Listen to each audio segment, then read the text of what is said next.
Assalamualaikum warahmatullahi wabarakatuh. Alhamdulillahilladzi bini'matihi tatimmus salihat wa bi'afwihi tughfarudz dzunub wassayyi'at wa bikaramihi tuqbalul ataya wal kurabat wa bilutfihi tustarul uyub wazzallat.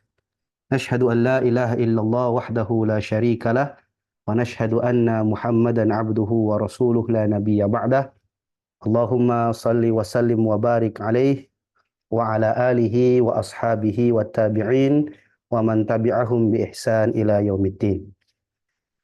Ahlan wa sahlan bihudurikum jami'an fil yaumi tsani min ad-dauratil qasirah lid-dirasat al-islamiyyah lil musharikina min dakhili Indonesia wa kharijiha.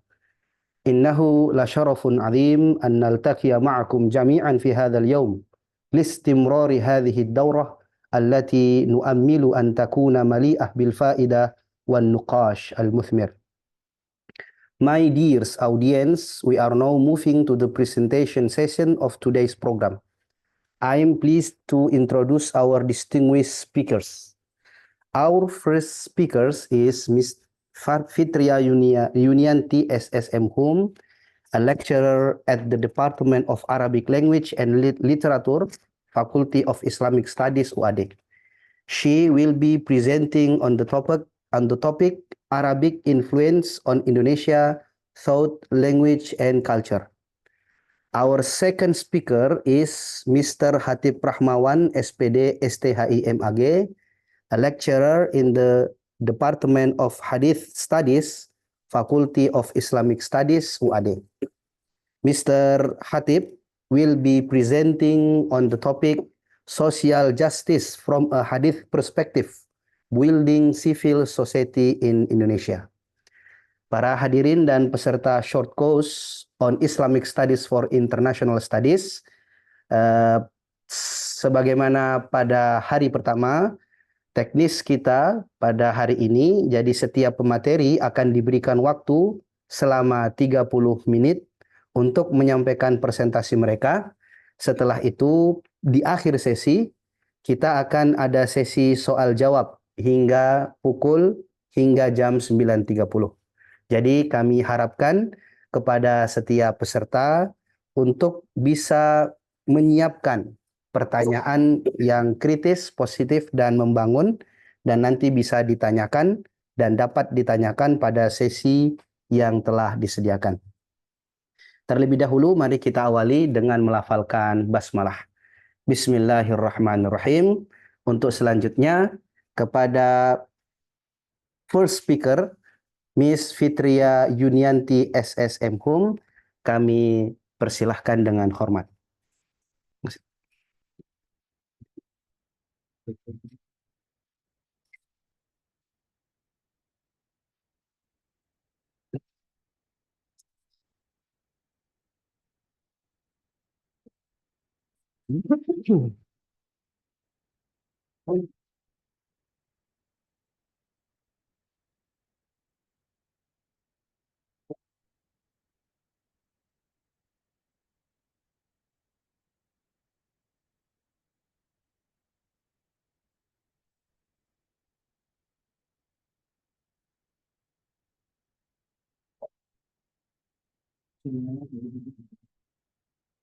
Ready?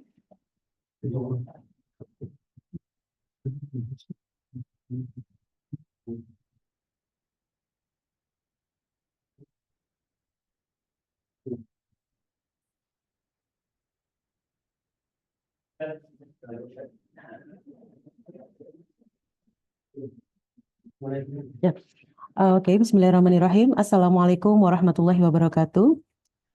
Thank you very much for the moderator for the opportunity given to me. Today, I would like to discuss my presentation under the title Arabic Influences in Indonesia, Thought, Language, and Culture. Maybe today I will mix between Bahasa Indonesia and also English. So if you have any question, just text. Should I present in English fully or in Bahasa Indonesia mix? Okay, thank you very much. The title of Arabic Influences in Indonesia, Thought, Language, and Culture that I will present today, I will focus, the presentation, Mas? Yeah.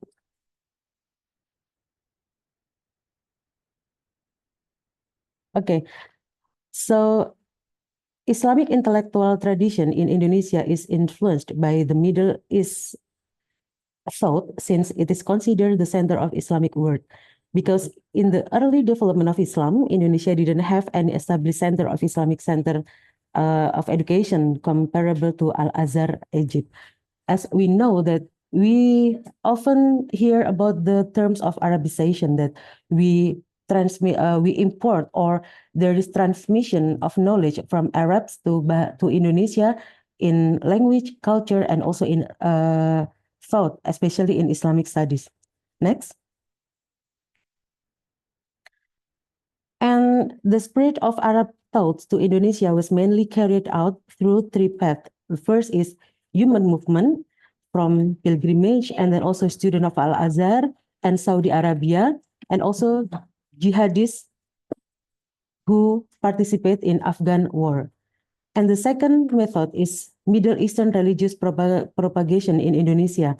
Ya, jadi beberapa utusan dari Saudi Arabia ke Indonesia ataupun dari negara lain seperti negara Iran, meskipun itu tidak Timur Tengah ya, itu mendirikan beberapa sekolah ataupun universitas di Indonesia. And the last path is publishing and internet.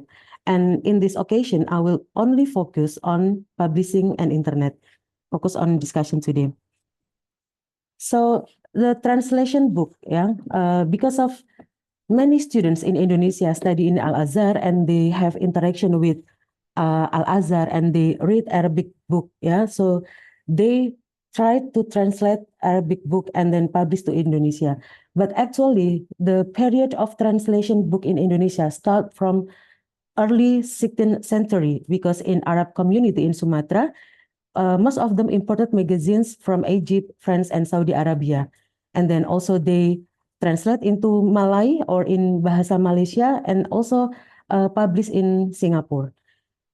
So the start of Islamic publishing or Arabic translation start from 1950, and we call it pioneer period atau masa perkenalan atau masa pionir permunculan pertama. And in Indonesia itself, within Java especially, there is Matan Hikam by Kiai Soleh. This is the translation of Matan Hikam, which is translated into Javanese using Pegon. As you see in the screen, that there is maybe in Malay and bahasa in Malay and Indonesia are familiar with this kind of transcript, especially for students who graduated from boarding school. Okay, next. And then after 50, it is called by developing period. This is the emergence of Islamic publishing in Indonesia, especially in Java. Java in concentration. We have Bulan Bintang in Jakarta, and then Toha Putra in Semarang, Menara Kudus in Kudus, and also some publishing houses in Java. And also in Indonesia in general. So you can see that the book is Risalah Tauhid, which is translated from Arabic. It is written by Syekh Muhammad Abduh and also translated and published by Bulan Bintang Publishing House. Dan tema yang paling banyak ditulis ataupun diterjemahkan itu adalah tema-tema terkait dengan keislaman. Misalnya dalam contoh ini adalah tentang tauhid dan juga misalnya fikih. Jadi masih fokus kepada keislaman, murni keislaman, penyebaran Islam di Indonesia. Next. And after 50, this is not 80-90, but 90-80, itu bukan 1890, tetapi 1980, maaf ada salah ketik. Tahun 1980 sampai tahun 98, atau hancurnya atau turunnya Orde Baru, itu disebut dengan masa perkembangan atau acceleration period. Nah, di zaman Soeharto, in Soeharto era, the translation book or the publishing house is controlled by government. Jadi penerbitan ataupun penerjemahan buku itu benar-benar diawasi oleh pemerintah. Sehingga yang diterbitkan buku-buku itu kebanyakan adalah tema-tema terkait dengan keluarga. Misalnya menjadi wanita harapan Tuhan, menjadi anak soleh, ataupun buku-buku propaganda untuk dilarang poligami. Nah, pada waktu itu antara tahun-tahun 1980 sampai 98, buku-buku itu terkait dengan family, kemudian self development ya. Jadi peningkatan akhlak, kapasitas akhlak. Many themes related on this theme is massively translated and published from Arabic into bahasa Indonesia. However, yeah, we remember that many students of Indonesia study in Egypt and they have interaction with Egypt and political. Of course, they are influenced. They see there are many harakah there. Yeah, there is the emergence of Ikhwanul Muslim. Yeah, and they compare also between the Husni Mubarak's governance and also in Suharto. That's why they got inspired by Ikhwanul Muslimin and try to translate and also publish this book into Indonesia. And it, it encourage Indonesian student to do the fight toward the government. Ya, jadi mereka dapat influence dari Ikhwanul Muslimin yang ada di Mesir karena saat itu juga Mesir sedang bergejolak dengan kepemimpinan Husni Mubarak. Sehingga buku-buku yang diterbitkan itu banyak dibaca oleh masyarakat di Indonesia, terutama di kalangan mahasiswa.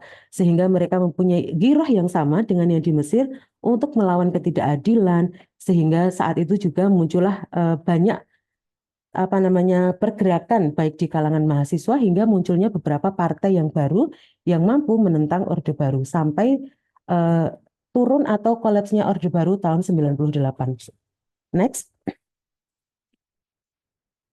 Setelah 98 selesai ya, after 98, jadi itu adalah reformasi, muncul buku-buku tentang harokah, buku-buku tentang keadilan, tentang menyuarakan keadilan dan perjuangan itu masih banyak digemari gitu. However, there are also many books related to Islamic context. In Islamic context in Indonesia, Islamic thought concept contest between Aswaja, Salafi, and also Syiah. You can see some title like ritual bid'ah dalam setahun. Ya, ritual bid'ah dalam setahun itu adalah mengcounter pendapat bid'ah, misalnya adanya tahlilan, adanya peringatan Maulud Nabi, peringatan Barzanji dan lain sebagainya, sehingga buku-buku ini mengcounter bentuk-bentuk yang disebut dengan ya itu tadi bid'ah tadi. Kemudian juga muncullah buku-buku yang bersinggungan dengan liberalisme. Saat itu ya ketika pemerintahan Soeharto itu Islam itu memang hanya satu bentuk gitu ya. Kalaupun ada golongan itu mungkin didominasi hanya NU ataupun Muhammadiyah atau LDII yang memang tidak terlalu mewarnai politik Islam di Indonesia. Tetapi setelah reformasi sudah tidak ada pembatasan buku ya, buku apapun diterbitkan dan itu banyak sekali penerbit yang kecil-kecil gitu. Nah, sehingga persinggungan dengan Islamic thought itu banyak sekali. Ada muncul Salafi yang sebelumnya tidak pernah terdengar tentang tema-tema tersebut. Sehingga buku-buku yang berkaitan dengan liberal pun, jadi arus balik syariah ini adalah buku yang diterjemahkan dan diterbitkan oleh Al-Qis, which is written by Mahmud Muhammad Toha, politician and also the Muslim scholar from Sudan, yang dia itu dihukum mati karena pendapatnya bertentangan dengan pendapat secara umum ulama yang di sana dengan adanya indikasi paham liberal. Next. Nah, itu tadi sekilas tentang periodisasi penerbitan buku di Indonesia. Kalau kita melihat lebih lanjut ya, there is also research published by Muzaki. Now he is a rector of UIN Sunan Ampel Surabaya.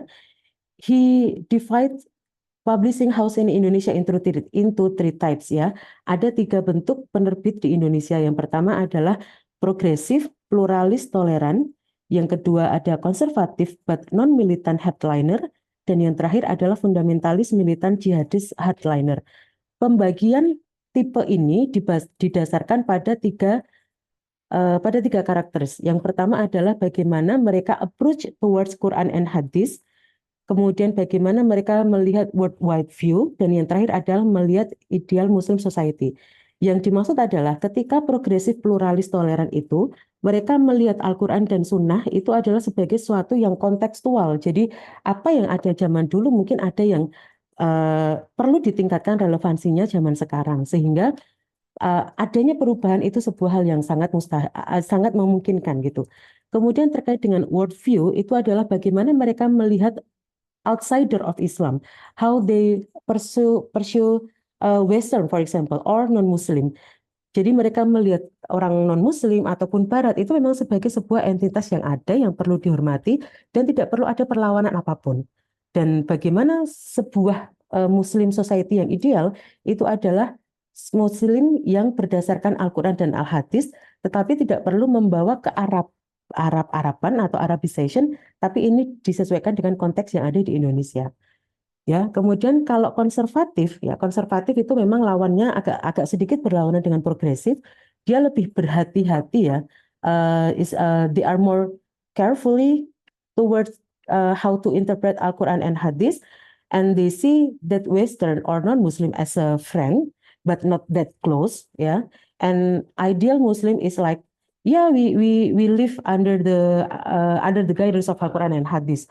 Okay, and the last fundamentalist, yeah, from the term itself, fundamentalist is see that Al-Quran and Al-Hadith is something that we have to hold really tight, and maybe there is no change, ya. Ini untuk tafsir sangat ketat. Kemudian how to see Western or non-Muslim, they are so straight that mereka tidak bisa sepenuhnya menjadi teman kita. Jadi memang pembedaan outsider antara progresif dengan fundamentalis itu sangat berlawanan.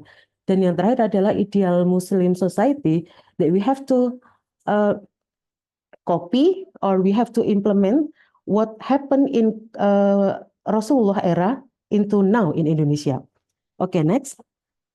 Nah, dari ketiga tipe tadi ada progresif, kemudian ada moderat dan juga ada fundamentalis.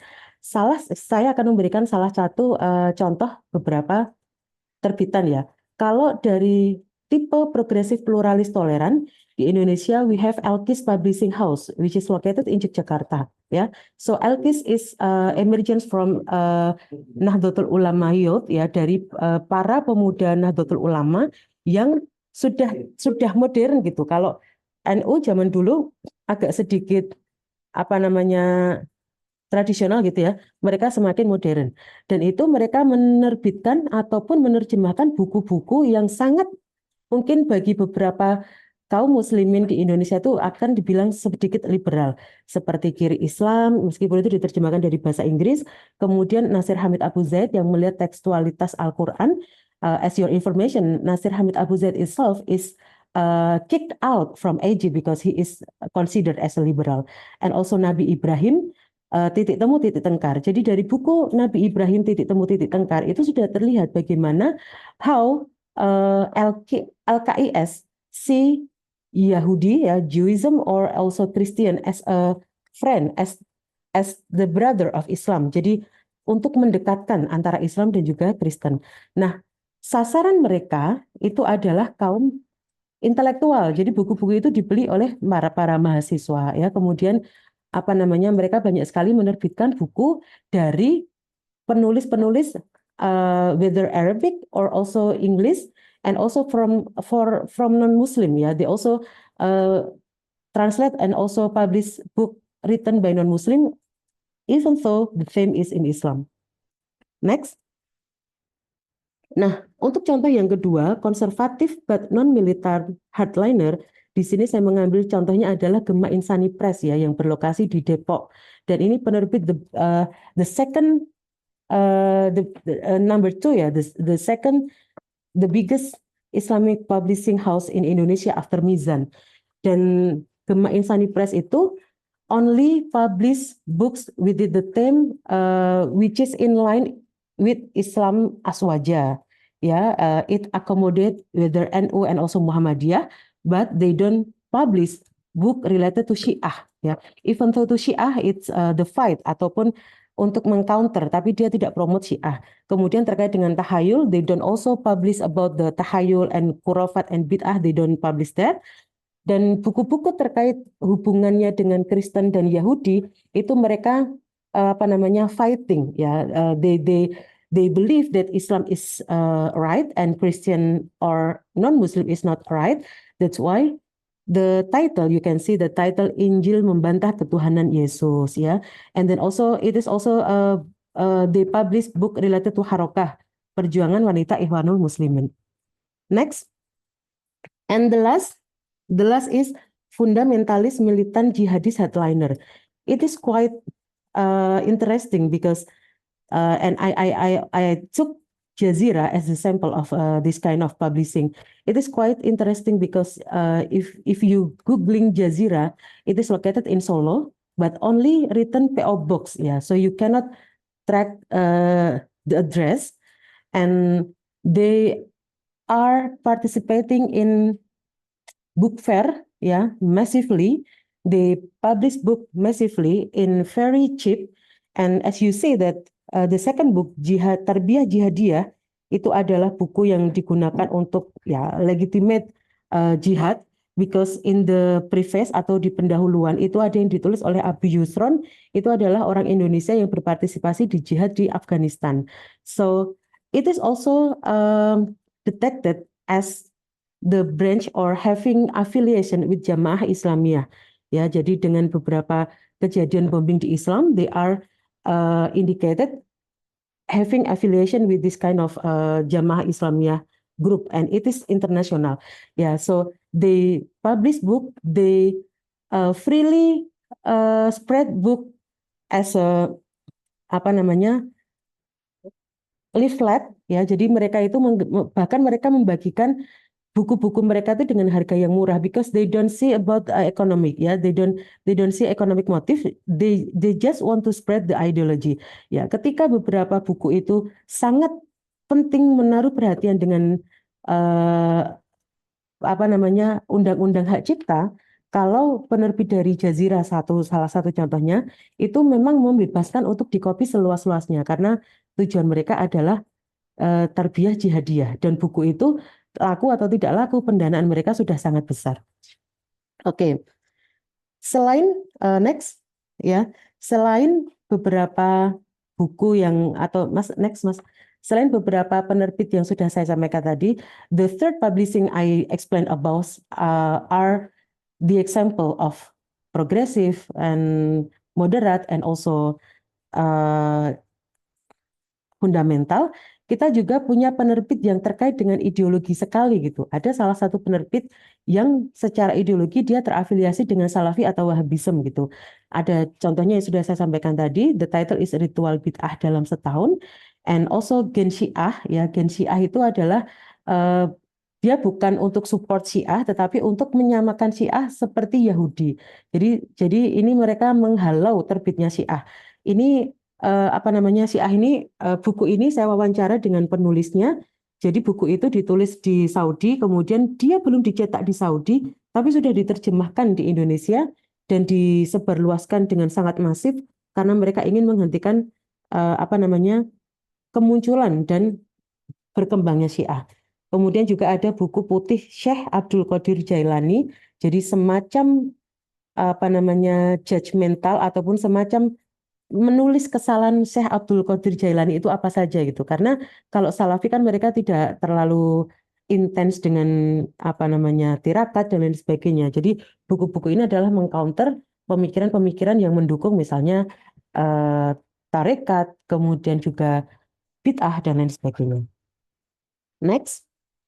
Nah, I need also to mention about the Syiah affiliation, even though some of books of Syiah is not translated from Arabic, but translated from Persia or Farsi or imported from Iran, but it also colored Islamic thought in Indonesia. Jadi beberapa buku pada tahun-tahun tertentu, terutama yang diterbitkan oleh Mizan, itu banyak sekali buku yang berafiliasi atau promoting Syiah, ya, meskipun buku-buku ini tidak diterbitkan atau tidak diterjemahkan dari bahasa Arab, but it is translated from Persian or even in English, ya. Jadi ini buku diterjemahkan dari bahasa Arab, bahasa Persia dan bahasa Inggris.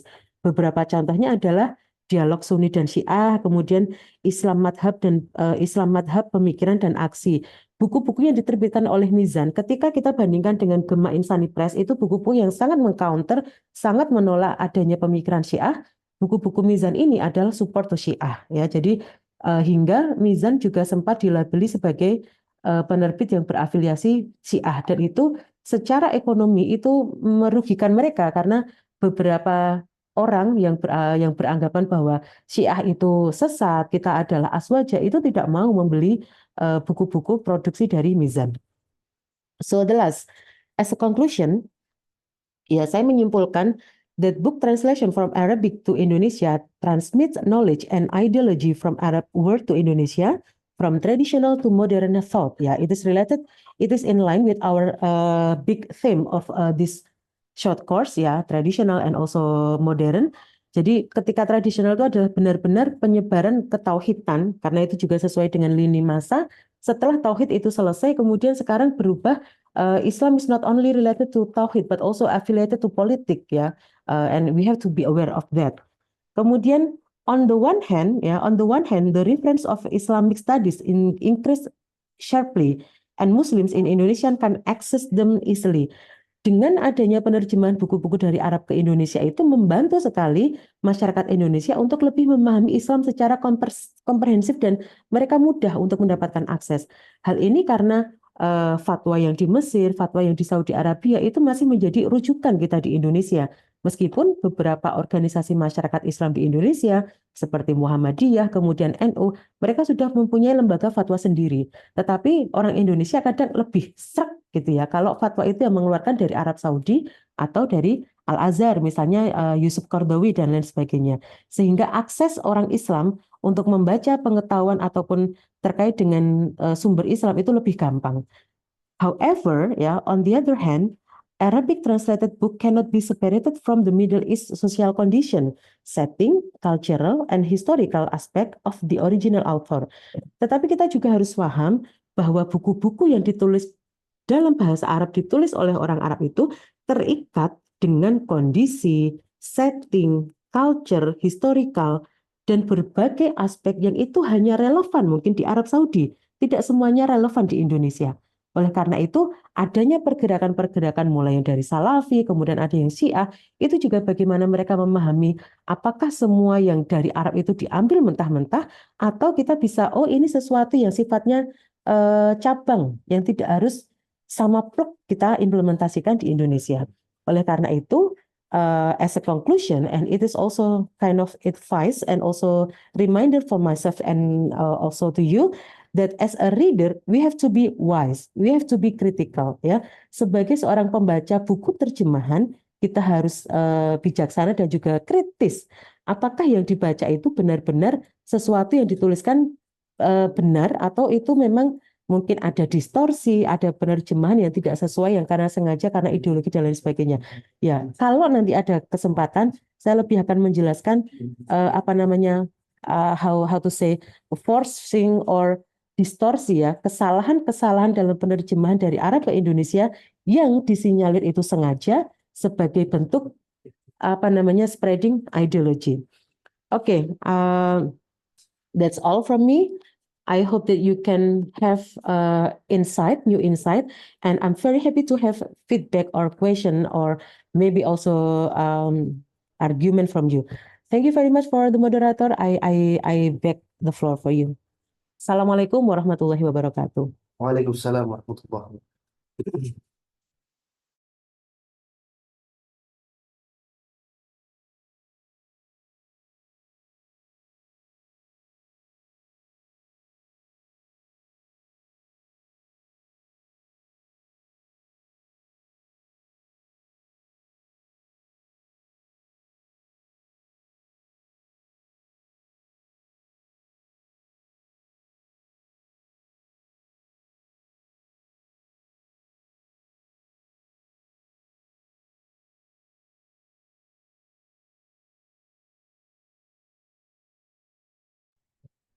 Ya.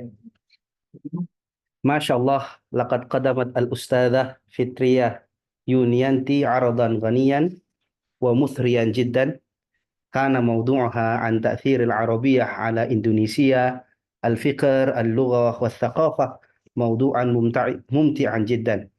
حيث تناولت كيفية انتقال الأفكار والثقافة من العالم العربي إلى إندونيسيا بشكل واضح منظم. Beliau tadi telah menjelaskan dengan sangat jelas bagaimana keberpengaruhan Arab dalam hal ini adalah bahasa, kemudian budaya dan pemikiran itu masuk dan mempengaruhi di Indonesia melalui terjemahan-terjemahan yang sampai sekarang masih terus dilakukan seperti itu. Oke. Ashkurukum jazila syukri ala hadzal ar-rabi' wal mufid Ustadzah, dan teman-teman sekalian, para peserta short course yang berbahagia, sebelum kita beralih kepada pembicara kedua, agar lebih efektif, kita terlebih dahulu membuka Q&A ya, tanya jawab untuk materi yang pertama ini ya. Jadi bagi teman-teman atau bagi para peserta yang punya pertanyaan bisa langsung klik fitur raise hand, lalu memperkenalkan diri, nama dan dari mana asal institusinya, lalu silahkan menyampaikan pertanyaan. Oke, sudah ada satu dari Mbak, lihat Valia Putri Utami. Kami persilahkan. Baik, terima kasih sebelumnya. Assalamualaikum warahmatullahi wabarakatuh. Waalaikumsalam warahmatullahi wabarakatuh. Saya perkenalkan, nama saya Valia dari Sekolah Tinggi Agama Islam Terpadu Yogyakarta. Saya di sini masih mahasiswa. Saya ingin bertanya kepada Ibu. Tadi pada tahap conclusion, Ibu menyampaikan bahwasannya ya kita harus bersikap kritis ya dan bijaksana dalam menyikapi buku-buku terjemahan dari bahasa Arab tadi. Nah, apa aja sih yang harus kita perhatikan agar pemahaman kita itu tidak terdistorsi? Mungkin hanya itu saja yang bisa saya ajukan pertanyaan. Terima kasih. Wassalamualaikum warahmatullahi wabarakatuh. Waalaikumsalam warahmatullahi wabarakatuh. Terima kasih. Kita tampung terlebih dahulu. Di kolom chat Zoom sudah ada satu pertanyaan juga. Nanti akan kita bacakan. Kami persilahkan bagi satu lagi para peserta short course untuk bisa menyampaikan pertanyaannya agar genap menjadi 3, bisa disampaikan secara langsung ya, secara interaktif. Monggo, bagi yang ingin bertanya silahkan mengangkat tangan, menekan fitur raise hand.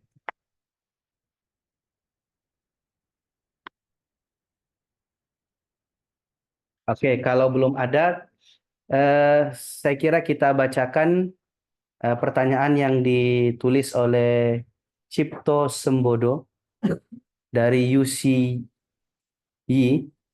Sorry, Universitas Cokroaminoto. UCY, Universitas Cokroaminoto. Yes, UCY. Oke, boleh langsung interaktif Pak Cipto atau perlu kami bacakan saja? Oke, kami bacakan saja. Regarding publications about Islam in general and Islamic law in particular, I think your findings are very consistent with the political ideas of Islamic law held by Snok-Horgonius colonial government model, which was then taken over by the Indonesian government until now. I would like your comment on this. Thank you. Oh, ini pertanyaan yang cukup berat. Kami persilahkan kepada Bu Fitria. Okay, thank you very much for your feedback, for your appreciation. I would like to answer the first question. Bagaimana agar pemahaman kita tidak terdistraksi? Ya, terlebih saya mefokuskan sini adalah terkait dengan buku-buku terjemahan. Cara yang paling bisa kita atasi gitu adalah untuk benar-benar kalau kita mau, tapi ini memang memerlukan sebuah kesungguhan ya, dan ini beberapa hal yang dilakukan oleh mahasiswa sastra Arab yang saya gerakkan untuk benar-benar melihat komparasi antara teks sumber dengan teks sasaran. Satu-satunya cara untuk melihat apakah ada distorsi atau tidak dalam buku terjemahan itu ya dengan membandingkan buku sumber dengan buku sasaran. Saya contohkan seperti ini. Ini memang tidak di dalam beberapa penelitian saya menemukan adanya penggantian atau perubahan atau penghapusan, penambahan penerjemahan. Perubahan kata itu misalnya nahnu diterjemahkan menjadi kalian. Nah, itu padahal sebuah hal yang sangat simpel ya. Nahnu is translated into you. Ya, padahal itu bahasa Arab yang sangat basic. Tanpa melihat kamus pun kita bisa mengetahui bahwa nahnu itu adalah kita. Tetapi oleh penerjemah itu diterjemahkan menjadi kalian atau kamu. Itu adalah bentuk eksklusivisme bahwa penulis atau penerjemah itu tidak mau terlibat dengan sesuatu yang sedang dikerjakan oleh penulis utama. Jadi penulis itu mengatakan misalnya, kita dilahirkan, karena ini yang saya teliti adalah terkait dengan dosa warisan dalam Kristen gitu ya. Contohnya adalah kita semua dilahirkan dengan mewarisi dosa dari ibu kita. Nah, it is written in Arabic language nahnu ya. Kita dilahirkan min ummahatina, min ummina. Kita dilahirkan dari ibu kita. Tetapi when it is translated into bahasa Indonesia, it is translated as kalian dilahirkan dari ibu kalian dengan mewarisi dosa warisan. Nah, penggantian kita menjadi kalian itu sudah bentuk distorsi. Artinya bahwa penulis atau penerjemah itu tidak mau terinclude ya, dia mau eksklusif, dia tidak mau terlibat bahwa orang Islam itu juga mewarisi dosa warisan. Itu adalah salah satu contoh. Nah, kalau kita tidak mempunyai kemampuan bahasa Arab atau kita tidak mau kritis mencoba membandingkan, itu kita tidak pernah tahu apa sih yang dilakukan oleh penerjemah ketika menerjemahkan sebuah buku, apakah dia mengurangi, menambah, mengganti teks gitu. Contohnya saja misalnya kalau kami sebagai orang yang dengan ideologi dengan apa namanya, kita dari Muhammadiyah gitu ya misalnya, ketika saya menerjemahkan sebuah teks yang terkait dengan ibadah, kemudian di teks aslinya itu dituliskan bahwa setiap subuh harus kunut gitu. Tetapi karena saya seorang Muhammadiyah yang mungkin dalam Muhammadiyah itu tidak diwajibkan selalu untuk kunut dalam subuh, sehingga kata-kata sholat subuh dengan kunut itu saya hapus dan itu saya terbitkan gitu. Pembaca ketika membaca sebuah buku ya dia akan memahami bahwa yang ditulis bahwa yang diterjemah oleh Ibu Fitria ini adalah benar-benar pemikirannya Yusuf Qaradawi. Ya, Bu Fitria seharusnya tidak tampil dan tidak ada tendensi apapun di situ. Tetapi karena saya sebagai seorang penerjemah dan saya membaca apa yang saya pahami itu berbeda dengan ideologi saya, maka saya menghapus atau saya mengganti. Itu juga adalah sebuah distorsi. Sayangnya, tidak semua orang Indonesia itu kan bisa mengakses buku aslinya. Sehingga apapun yang diterima yaitu yang dipahami. Oleh karena itu terkait dengan kenapa jihad banyak sekali, itu juga salah satu contoh ya kenapa pemahaman terkait dengan jihad itu tidak hal yang hanya apa namanya something apa earnest yang benar-benar dengan kekuatan, tetapi juga dipahami sebagai penyerangan terhadap non-Muslim. Itu juga salah satunya yang berperan itu adalah penyebaran buku-buku yang terjemah yang pembaca itu tidak bisa mengakses buku aslinya atau tidak punya kemampuan untuk mengakses buku aslinya. Sehingga ya memang ini adalah tugas terutama mahasiswa bahasa dan sastra Arab yang melakukan penelitian terus-menerus untuk melihat, oh ini terjemahnya tidak tepat, ini terjemahnya tidak tepat, dengan benar-benar melampirkan bukti secara ilmiah. Sehingga ketika itu benar-benar bisa dipublikasi dan itu dibaca, orang yang membaca itu akan lebih aware dengan hasil-hasil terjemah itu bahwa karena di Indonesia itu masih belum ada quality control of translation. Itu kalau kita menyebarkan agama atau menyebarkan paham, misalnya saya ambil contoh Syiah. Kalau kita menyebarkan ajaran Syiah dengan melalui pengajian, melalui dialog, itu akan gampang sekali untuk dipersekusi ya, akan mudah sekali untuk dilarang. Tetapi kalau kita menyebarkan melalui buku, itu sangat smooth dan itu sangat membekas. Karena salah satu penelitian Zulkifli yang tentang the struggling of Syiah in Indonesia, beberapa pengikut Syiah itu masuk berbondong-bondong ke Syiah setelah mereka membaca buku. Bukan setelah mereka pengajian, tetapi setelah membaca buku. Begitu juga dengan jihad dan lain sebagainya, itu semuanya banyak sekali berasal dari buku. Okay. That's the first question ya. Saya harap itu bisa menjawab rasa penasaran ataupun tadi untuk memberikan feedback. Kemudian yang kedua, Pak Cipto Sembodo ya, bagaimana I'm afraid that I don't get what ideas of Snokhorhonye. Jadi pembagian nanti saya takut salah Pak karena saya tidak begitu memahami ide ataupun ide Snokhorhonye yang sampai sekarang diaplikasikan oleh pemerintah Indonesia. Jadi saya takut untuk merespon hal itu. Tetapi klasifikasi 3 penerbit tadi dengan 3 kriteria. Pertama, bagaimana sebuah penerbit atau sebuah ideologi itu memandang Al-Quran dan Al-Hadis, kemudian bagaimana melihat worldview itu adalah outsider of Islam, dan yang terakhir adalah bagaimana melihat ideal society of Muslim in Indonesia itu adalah kategori yang diperkenalkan oleh Muzaki ya, Muzaki ketika dia menulis disertasi. Tetapi apakah Muzaki itu merupakan penyarian dari Snokkhorhonye?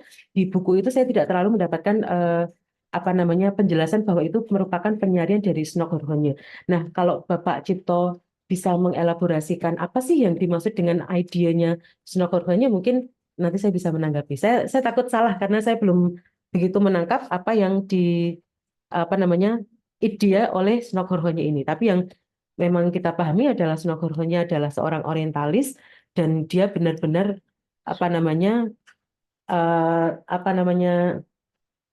secara cover memang masuk Islam dan melakukan ibadah haji ke Mekah ya. Tapi apakah beliau Islam benar atau tidak itu out of our understanding ya. Dan itu juga sangat terkenal di Belanda. Kalian pernah mengunjungi rumahnya Snokkhorhonye. Oke. Ya, saya harap Pak Cipto bisa memberikan feedback juga kalau masih ada waktu. Ada pertanyaan lagi nggak ya?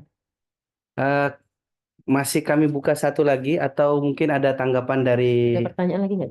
Oh ya, coba barangkali bisa dibuka. Ada yang raise hand atau ditulis di chat. Oke, aduh kecil banget ya. Kelihatan. Izin bertanya Ustadzah, bagaimana cara memilih buku terjemahan terutama dalam tema keislaman agar kita tidak terpengaruh kepada ideologi menyimpang Syiah, terorisme, sukras. Oke, pertanyaan yang sangat bagus. Nah, penelitian-penelitian terdahulu yang saya kutip ini adalah penelitian-penelitian yang mencoba mengklasifikasikan afiliasi ideologi dari sebuah penerbit. Jadi sudah ada terkotak-kotakan gitu ya. Misalnya penerbit yang berafiliasi dengan liberal, tidak liberal yang sangat parah gitu ya, tapi memang Islam yang agak bebas gitu.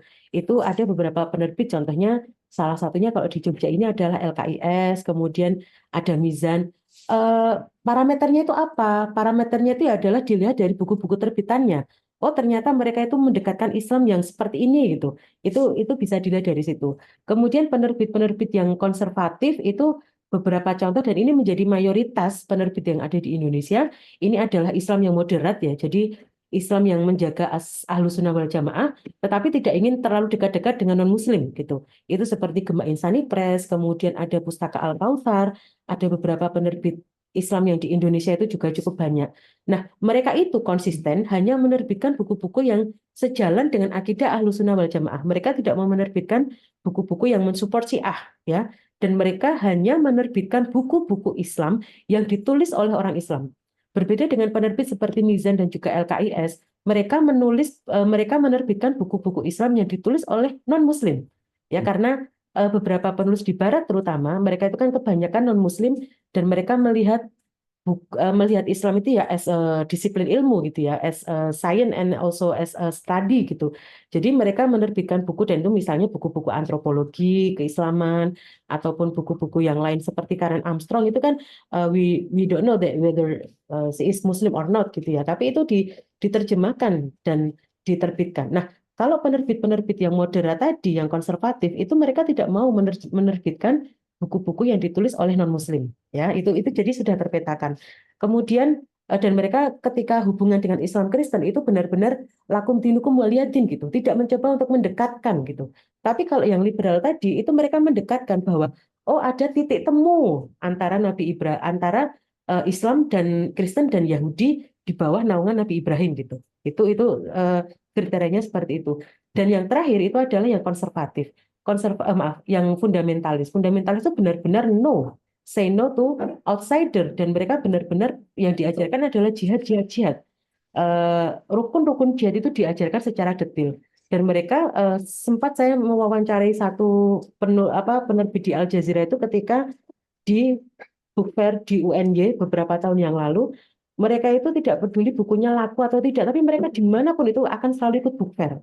karena mereka mendapatkan pendanaan yang luar biasa dari itu tadi jamaah Islamiyah yang memang sudah besar dan mereka spreading ideology not only from book but also from radio, from apa namanya bulletin dan lain sebagainya. Nah, kemudian bagaimana caranya membatasi agar tidak apa namanya agar tidak terjerumus misalnya membaca Syiah dan lain sebagainya. Mungkin kalau kita merunut buku-buku semuanya kan banyak sekali ya. Kita pilih dari penerbitnya dulu. Kita lihat, oh kalau yang misalnya Al-Kautsar, kemudian Gema Insani Press, kemudian apa ya penerbit-penerbit yang kecil-kecil itu mungkin lebih aman. Ada juga penerbit yang Salafi itu banyak sekali, yang Yufid, kemudian apa Darul Falah di Jakarta itu banyak sekali. Sehingga kalau kita sudah tahu dia itu terafiliasi apa, maka ya turunannya itu akan berideologi ataupun berkelindan dengan apa namanya afiliasinya tersebut gitu. Saya rasa itu.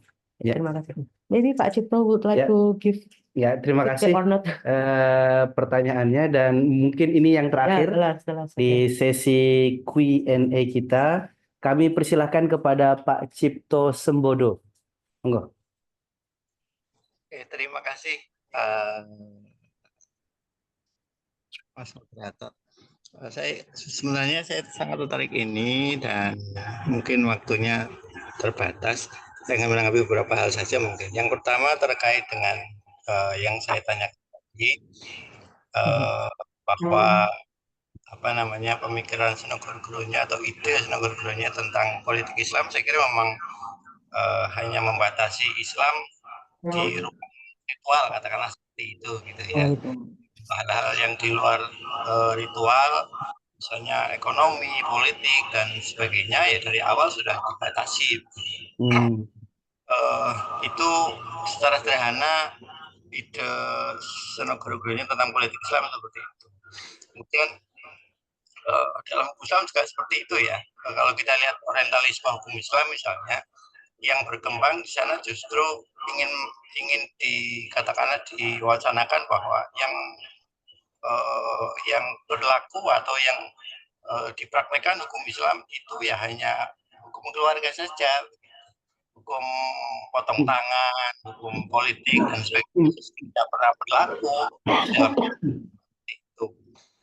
Oke, sampai di sini mungkin tergambar secara sederhana ya. Kemudian kalau kita lihat tadi temuanku tentang publication house gitu ya, saya kira kok memang sangat konsisten bahwa apa namanya terjemahan-terjemahan yang pertama kali muncul di Indonesia,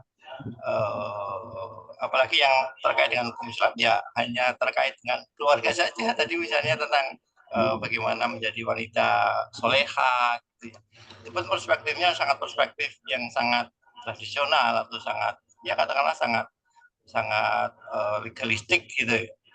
Perspektif yang mencerahkan mungkin tidak pernah kita dapati di buku-buku terjemahan gitu. Bahkan disinyalir tadi terjemahan itu banyak ini harafatnya ya banyak perubahan dari teks-teks aslinya begitu. Mungkin itu tanggapan saya. Kemudian saya ingin juga sedikit mendapat komentar misalnya apa namanya terjemahan buku-buku Islam memang agak riskan ya Bu ya. Kalau kita lihat buku-buku apa namanya apalagi buku-buku Salafi gitu, sempat beberapa waktu yang lalu kan ada muncul ditemukan banyak sekali apa namanya perubahan begitu ya dari teks aslinya pada terjemahan dalam bahasa Indonesia. Dan ini bahkan ditemukan juga teks aslinya pun sudah diedit ya dan diterbitkan ulang dan itu yang diterjemahkan dalam bahasa Indonesia. Jadi pesan yang ingin disampaikan oleh penulis aslinya itu sudah berubah sekian ratus derajat misalnya. Ini saya kira apa namanya beberapa hal yang perlu kita perhatikan. Kemudian ada juga kemarin persoalan terjemahan Al-Quran gitu ya yang mungkin cukup kontroversi kemarin juga yang disepakati oleh Majelis Mujahidin misalnya itu kan bagi yang tidak akrab dengan hal-hal translation atau yang tidak mengerti bahasa Arab secara umum gitu itu kan sangat mencengangkan ya bagaimana Al-Quran itu bisa terjemahannya berbeda-beda gitu. Nah, mungkin itu respon saya dan mungkin pemateri bisa memberikan sedikit tanggapannya. Saya kira itu dari saya. Terima kasih. Assalamualaikum warahmatullahi wabarakatuh. Baik, Waalaikumsalam warahmatullahi wabarakatuh. Langsung. Terima kasih kami Ya, berikan. sedikit remark saja bahwa ada gium yang kita yakini dan ini sangat terkenal ketika dalam pelajaran terjemah itu adalah al-mutarjim khoin, ya. Penerjemah itu adalah pengkhianat gitu. Jadi memang kita harus berhati-hati sekali. Caranya bagaimana agar kita tidak terpengaruh ya memang memperkuat kemampuan kita untuk bisa memahami bahasa Arab ya. Dan jikalau tidak sampai pada kemampuan bahasa Arab tersebut, menjadi tugas mahasiswa di sastra Arab ataupun di Fakultas Agama Islam secara keseluruhan untuk banyak melakukan penelitian terhadap buku-buku terjemahan dan itu diberikan edukasi secara tidak langsung kepada pembaca dan kepada masyarakat melalui hasil penelitian. Saya rasa begitu, Ustaz Qaim. Oke. Terima kasih. Yeah, thank you to three participants for their thoughtful and insightful question, and to Ms. Fitria for her comprehensive responses. This discussion has truly enriched our understanding and provide valuable information on the topic. Okay.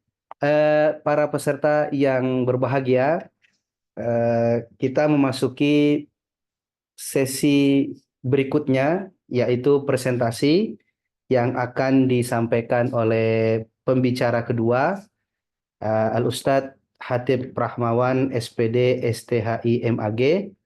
Sekali lagi, beliau akan menyampaikan pembentangan dengan tajuk Keadilan Sosial dari Perspektif Hadis Membina Masyarakat Sivil di Indonesia.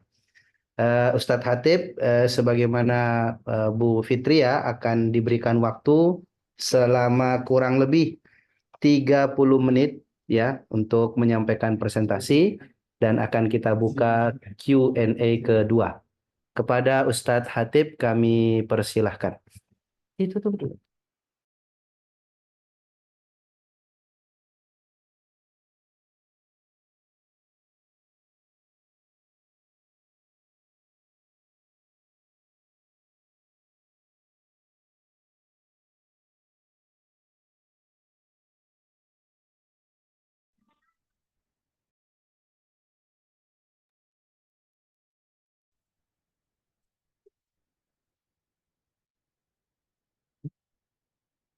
Sudah diangkat tangan. Dari tadi tuh ya. Udah ini. Assalamualaikum warahmatullahi wabarakatuh. Innalhamdalillah wa syukurillah la haula wa la quwata illa billah ma ba'du. Ini karena waktunya terbatas, maka prolognya jangan panjang-panjang. Mukadimahnya jangan panjang-panjang. Oke, Bapak, Ibu sekalian, rekan-rekan semua. Saya diberi tema tentang social justice. Social justice dalam Islam ini perlu kita frame bahwa yang dimaksud Islam itu based on Quran and Hadith gitu ya, berdasarkan kepada Quran dan Sunnah gitu, atau Prophet tradition. Nah, keadilan sosial itu menurut Kamus Bahasa Indonesia ya, ini pengertian adil sama berat, tidak berat sebelah, tidak memihak, ya, kemudian berpegang pada kebenaran, tidak sewenang-wenang, dan seterusnya. Nah, kalau dihubungkan dengan kata sosial, berarti keadilan sosial itu berhubungan dengan keadilan ini diimplementasikan dalam wilayah sosial. Romo Magnis Suseno ini memberikan beberapa definisi tentang keadilan sosial, ya, bahwa keadilan itu pelaksanaannya tergantung struktur proses ekonomi, politik, sosial, budaya, ideologis dalam masyarakat. Jadi keadilan sosial ini berpengaruh dalam ekonomi, politik, sosial, budaya, ideologis di sebuah masyarakat. Oke. Nah, yang paling banyak dipegang sekarang itu teorinya John Rau ya. Ini sampai sekarang paling populer ya, meskipun tidak lepas dari kritik. Nah, ada dua poin besar ya. Nanti kita lihat yang lebih rinci lagi. Ya, John Raw ini menjelaskan theory of justice dalam keadilan sosial itu bahwa pertama harus berdasar pada prinsip kebebasan yang sama. Jadi setiap individu itu memiliki kebebasan yang sama, memiliki hak yang sama, setara. Sejauh kebebasan itu tidak bertentangan dengan kebebasan orang lain. Nah, ini penting ya, karena dalam Islam juga sama ya, nanti kita akan lihat ya. Yang kedua, memiliki prinsip perbedaan. Nah, ini agak menarik ya. John Raw ini mengatakan ketidaksetaraan sosial dan ekonomi hanya dapat dibenarkan jika mereka bermanfaat bagi mereka yang paling tidak beruntung. Jadi ini menarik ini ya. Jadi ada nuansa jabariyahnya dikit ini John Raw ini. Iya, karena dia melihat ketidaksetaraan itu sesuatu yang nggak mungkin dihilangkan ya. Ketidaksetaraan sosial maupun ekonomi itu pasti terjadi. Makanya seperti hukum yang lazim gitu ya. Ketika ada agniya pasti ada masakin kan kayak gitu. Itu sudah nggak mungkin gitu. Maka John Raw nggak ingin membuat dunia ini menjadi kaya. Dia meyakini pasti ada ketidaksetaraan, tapi antara agniya dan masakin, antara atasan dan bawahan itu harus ada korelasi yang positif ya, take and give yang positif gitu. Makanya dia seperti itu gitu ya. Ini menarik ya gitu ya. Oke, kita lanjut. Nah ini menurut Hafkah. Jadi ini dalam tafsir Al-Azhar saya sarikan nih, kalau dicantumkan ayatnya banyak sekali ya, cuma saya sarikan. Jadi menurut Hamka manusia itu punya potensi sejak lahir yaitu kebebasan dan akal. Jadi manusia itu sudah punya kebebasan. Ya, kesadaran terhadap kebebasan adalah sumber lahirnya moralitas, etika atau humanisme. Jadi kalau tanpa ada kebebasan itu nggak akan muncul akhlak di dalam kehidupan. Tapi karena ada kebebasan maka kemudian lahirlah moral, akhlak, etika dan seterusnya. Nah, kalau manusia ingin menjaga kebebasannya maka dia harus mengorbankan sebagian kebebasannya agar dapat hidup bersama. Jadi kata Hamka, saya bebas, Anda bebas. Nah, maka kebebasan yang kita miliki ini atau individu miliki ini jangan sampai mengganggu kebebasan orang lain. Kalau saya boleh bicara, orang lain juga boleh bicara.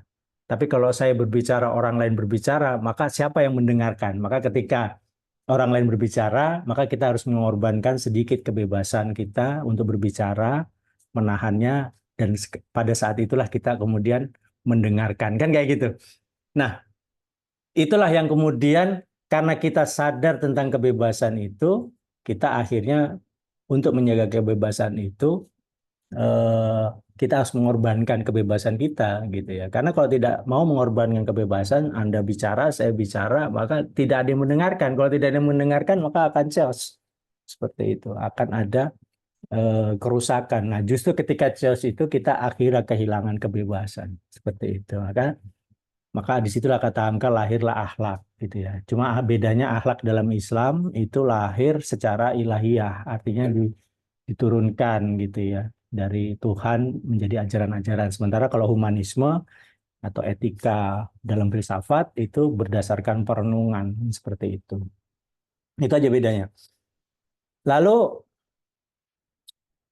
akal berperan mengontrol kebebasan agar berjalan sesuai dengan fungsinya. Ya, jadi fungsi akal itu adalah untuk mengontrol kebebasan itu. Maka kalau di dalam Islam itu kan akal itu harus tunduk kepada ajaran ilahiyah. Gitu. Nggak boleh akal itu ditundukkan kepada nafsu. Nah, kalau ditundukkan kepada nafsu, maka yang terjadi adalah kita melegalkan, memperbolehkan kebebasan-kebebasan individu yang akhirnya bertabrakan dengan orang lain kayak gitu. Nah, fa'alhamaha fujuroha wa taqwaha kalau kita baca di dalam Al-Qur'an, dan aku ilhamkan di dalam diri manusia itu dua jalan, jalan fujur dan takwa. Itu sebetulnya jangan dimaknai bahwa di dalam diri manusia itu ada dua sifat. Tapi manusia itu fa'alhamaha, ilham itu adalah ditunjukkan manusia itu dalam kehidupannya pasti dua jalan. Nah, kita tinggal milih. Nah, akal di situlah yang berperan memilih gitu ya. Kalau akal itu tunduk pada ilahi, maka dia akan memilih jalan takwa. Tapi kalau akal itu tunduknya pada nafsu, maka dia akan memilih jalan fujur gitu pemahamannya. Seperti itu. Jadi kalau fujur takwa itu built-in di dalam tubuh manusia ketika kita melakukan kemaksiatan, itu nggak dosa. Karena itu built-in ya kan di dalam tubuh. Berarti kan itu kodrati. Kalau itu kodrati bahaya itu kan. Nanti kita jadi kelompok jabariyah, itu bahaya itu. Jadi bermaksiat boleh karena itu sudah takdir Tuhan. Karena ada sifat fujur gitu. Gitu. Nah, kembali ke John Rawls sedikit ya. John Rawls membagi teori keadilan sosial itu ada poin-poin pentingnya. Satu, posisi asal, original position, dan tirai ketidaktahuan. Nah, ini penting ini ya. Karena Islam ternyata, ini sengaja saya melihat John Rawls ini karena untuk peta ya, mapping kita, melihat keadilan sosial yang dalam konteks sekarang ini ya. Yang maksudnya original position itu kan kita lahir itu nggak tahu. Tiba-tiba lahir aja dari orang Kalimantan, lahir dari orang Sulawesi. Ya, andai kata kita pingin berkehendak kan kita pingin lahir dari rahim Nabi gitu kan. Tapi kan itu bukan kehendak kita. Kita lahir di timur, kita lahir di barat gitu ya. Kita lahir di Israel, kita lahir dari rahim orang Yahudi, kita juga nggak tahu itu kan. Tiba-tiba lahir aja gitu kan. Itulah original position. Nah, kemudian tirai ketidaktahuan, veil of ignorance. Itu kita nggak bisa ya kita kan tahu-tahu muncul gitu aja, itu yang disebut dengan tirai ketidaktahuan. Jadi kita nggak bisa protes dengan itu gitu ya. Gitu. Makanya kita benci dengan Yahudi itu bukan karena tapi karena Zionisnya itu, bukan karena dia Yahudi ya kan kayak gitu. Karena dia melakukan ketidakadilan sosial itu yang kita benci gitu kan. Nah, karena kita terjebak di dalam itu ya, veil of ignorance. Kita nggak bisa protes gitu loh. Kita tahu-tahu lahir dari rahim orang tua kita miskin, kan itu nggak bisa minta kita. Ya, pingin lahir dari rahimnya Bu Titi gitu kan. Suaminya, istrinya Pak Prabowo kan nggak mungkin, nggak bisa sudah. Nah itu makanya harus ada keadilan sosial, harus kita pahami bahwa itu. Yang kedua, kesetaraan kesempatan yang adil, equality liberty principle lah ya, equal liberty principle atau prinsip perbedaan ya, fair equality. Jadi kita itu sudah pasti berbeda ketika lahir itu ya, lahir pasti berbeda. Nah tapi perbedaan itu kemudian tidak membuat kita tidak bisa melakukan mobilitas vertikal gitu ya. Karena semua manusia itu punya kesempatan yang sama untuk bisa jadi rektor gitu loh. Manusia itu sama untuk bisa jadi presiden gitu loh. Nggak ada kemudian presiden tuh cuma milik kalangan tertentu gitu ya, kasta-kasta tertentu gitu ya. Nggak bisa karena itulah kesetaraan gitu ya, secara adil. Itu menurut John Rawls. Terus keadilan itu kewajaran. Jadi memang sudah semestinya hidup itu harus memberikan keadilan gitu ya. Maka dia disebutlah kewajaran ya. Kemudian prioritas leksikal. Prioritas leksikal itu ya dalam perkara-perkara hukum keadilan itu menjadi prioritas, lebih diutamakan gitu loh. Nanti kita lihat dalam Islam bagaimana ya. Terakhir keadilan itu merupakan hasil kontrak sosial gitu ya. Ya mau tidak mau orang yang tidak adil itu pasti dibenci. Gitu ya, pemimpin yang nggak adil itu pasti dibenci gitu kan, seperti itu. Makanya jangan sampai kita jadi tokoh, jadi pemimpin itu memberikan ya sesuatu yang tidak adil. Karena apa yang direkam masyarakat, yang direkam dalam alam pikir manusia, rakyat kita itu berarti kita tercatat sebagai pemimpin yang tidak adil. Yang menderita bagi Firaun itu kan karena terekam di sejarah dia sebagai orang yang nggak adil, itu yang jadi masalah itu loh. Nah, sudah nggak ada rekaman sejarah baiknya gitu kan, tapi yang terekam sejarah buruknya ini kan. Nah sekarang bagaimana dalam Islam itu ya? Saya otak-atik baca-baca hadis, baca-baca Quran itu skemanya sederhana seperti ini. Jadi keadilan sosial itu ada 4 landasan gitu ya. Pertama 4 poin kesetaraan, keadilan, pembebasan, dan akhlak sosial. Ini yang dalam Islam secara umum munculnya seperti ini skemanya. Ya, nanti nah ini saya simpulkan dulu, nanti baru saya jelaskan kesimpulannya gitu ya. Nih, kesimpulan ini karena takut nanti tidak selesai menjelaskan, karena ternyata gitu ya, kalau saya melihat sistem keadilan sosial dalam Islam ini menurut saya so kompleks, sangat kompleks ya, nggak seperti genre-genre menurut saya kok terlalu sederhana gitu ya. Kalau keadilan dalam Islam, pertama itu poinnya satu, sumber ajarannya itu ilahiyah ya.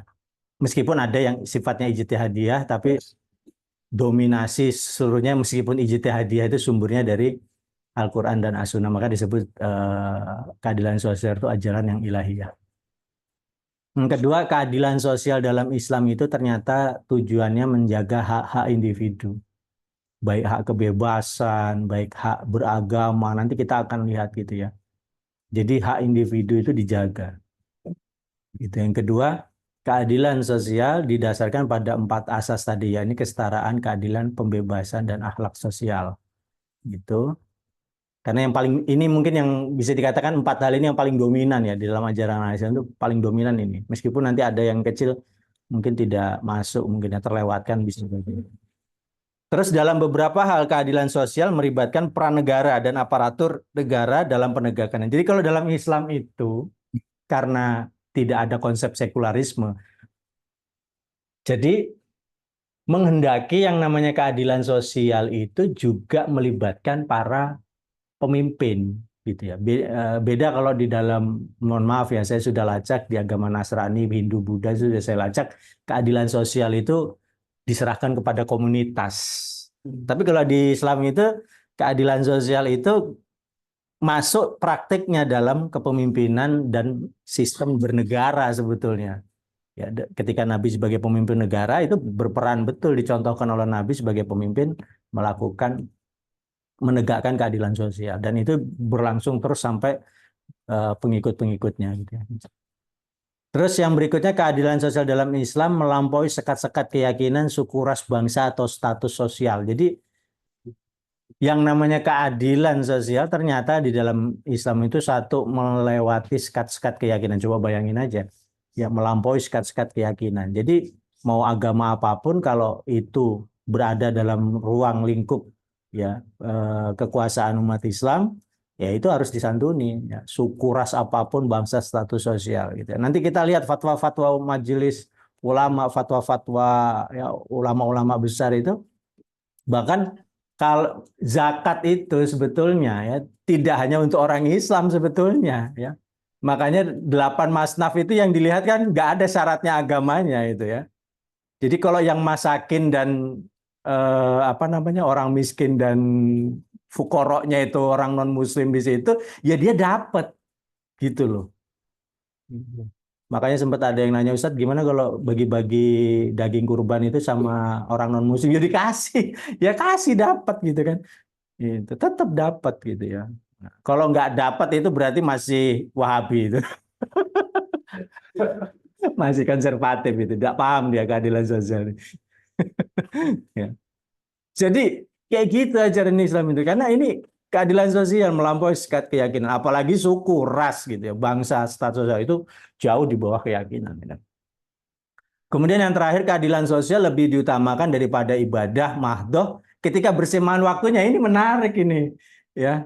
Jadi dalam Islam itu ternyata gitu ya, kalau urusan keadilan sosial itu berbarengan dengan waktunya dengan ibadah mahdoh, maka Islam itu memilih mendahulukan keadilan sosial daripada ibadah mahdoh. Contoh sederhananya aja lah ya, hadisnya itu kalau hidangan itu sudah tersaji, maka makan dulu baru sholat. Itu faktanya kayak gitu, ya.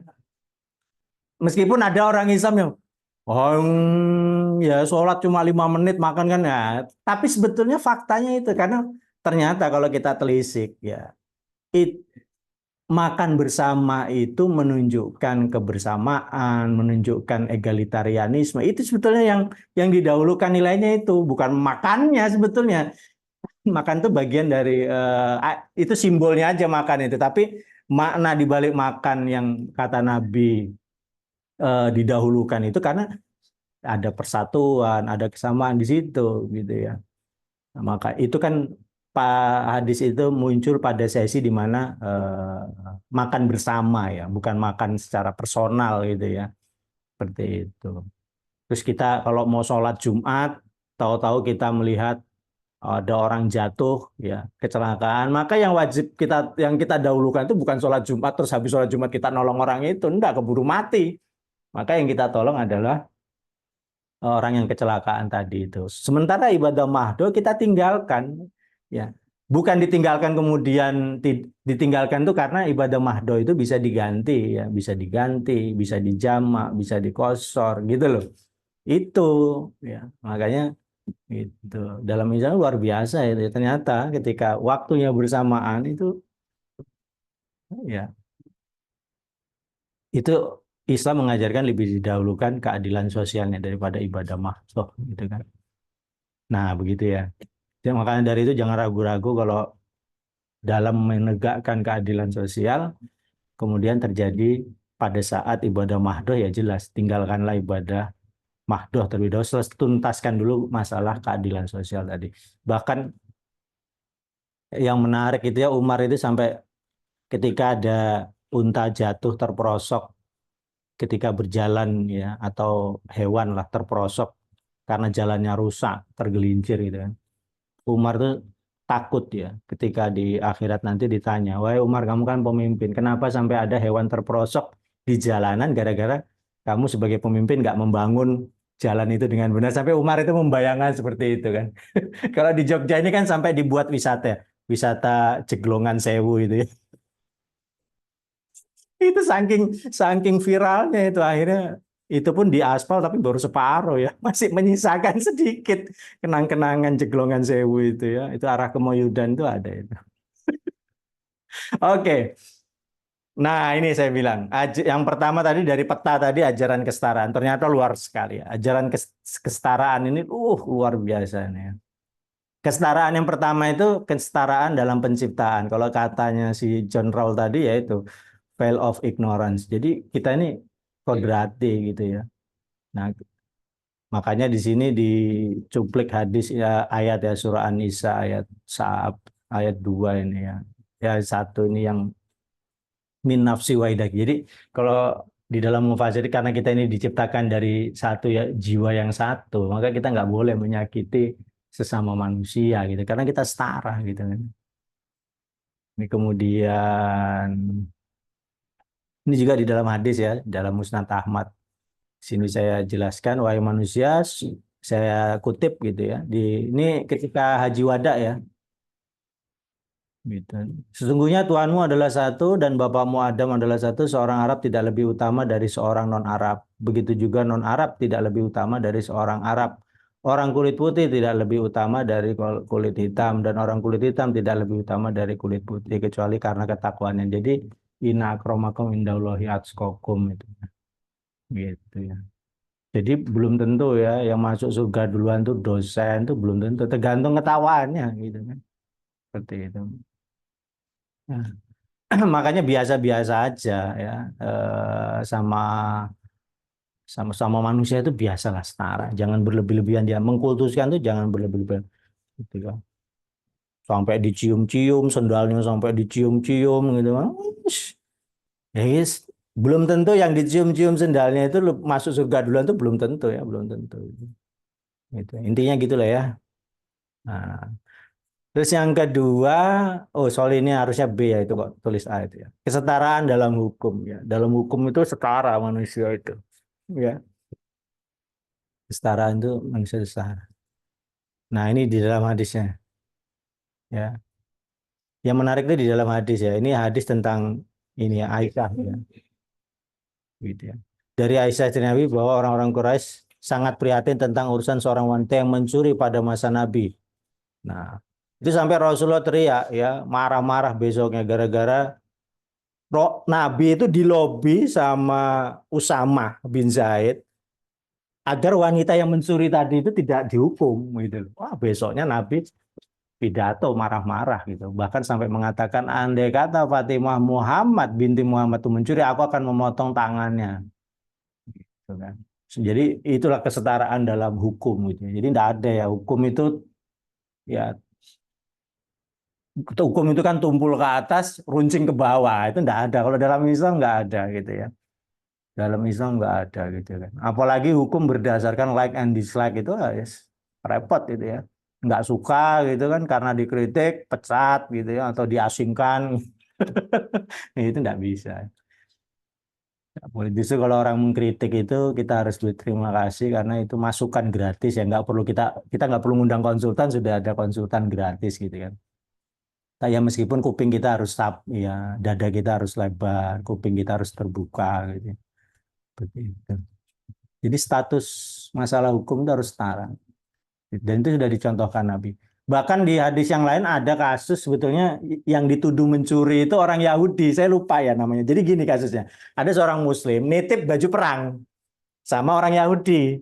Nah, kurang ajarnya itu yang Muslim ini mengumumkan keluar bahwa orang Yahudi ini mencuri baju perangnya gitu kan. Wah, kacau ini.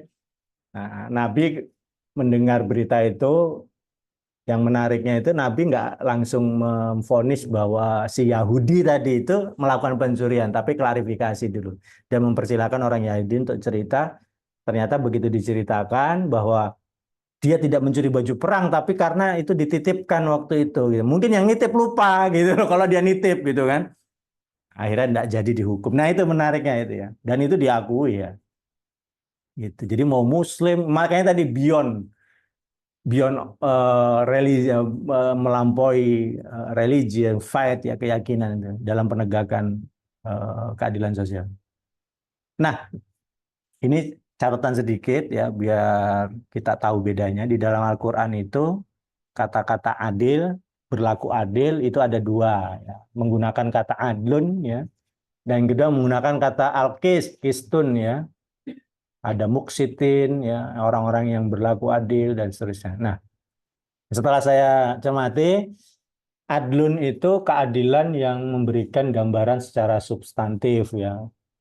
Karena kata adil itu berasal dari kata benar, lurus, seimbang ya, dan itu maknanya substantif. Jadi kalau Al-Quran menggunakan kata adil itu pasti memberikan kepuasan kepada manusia gitu ya.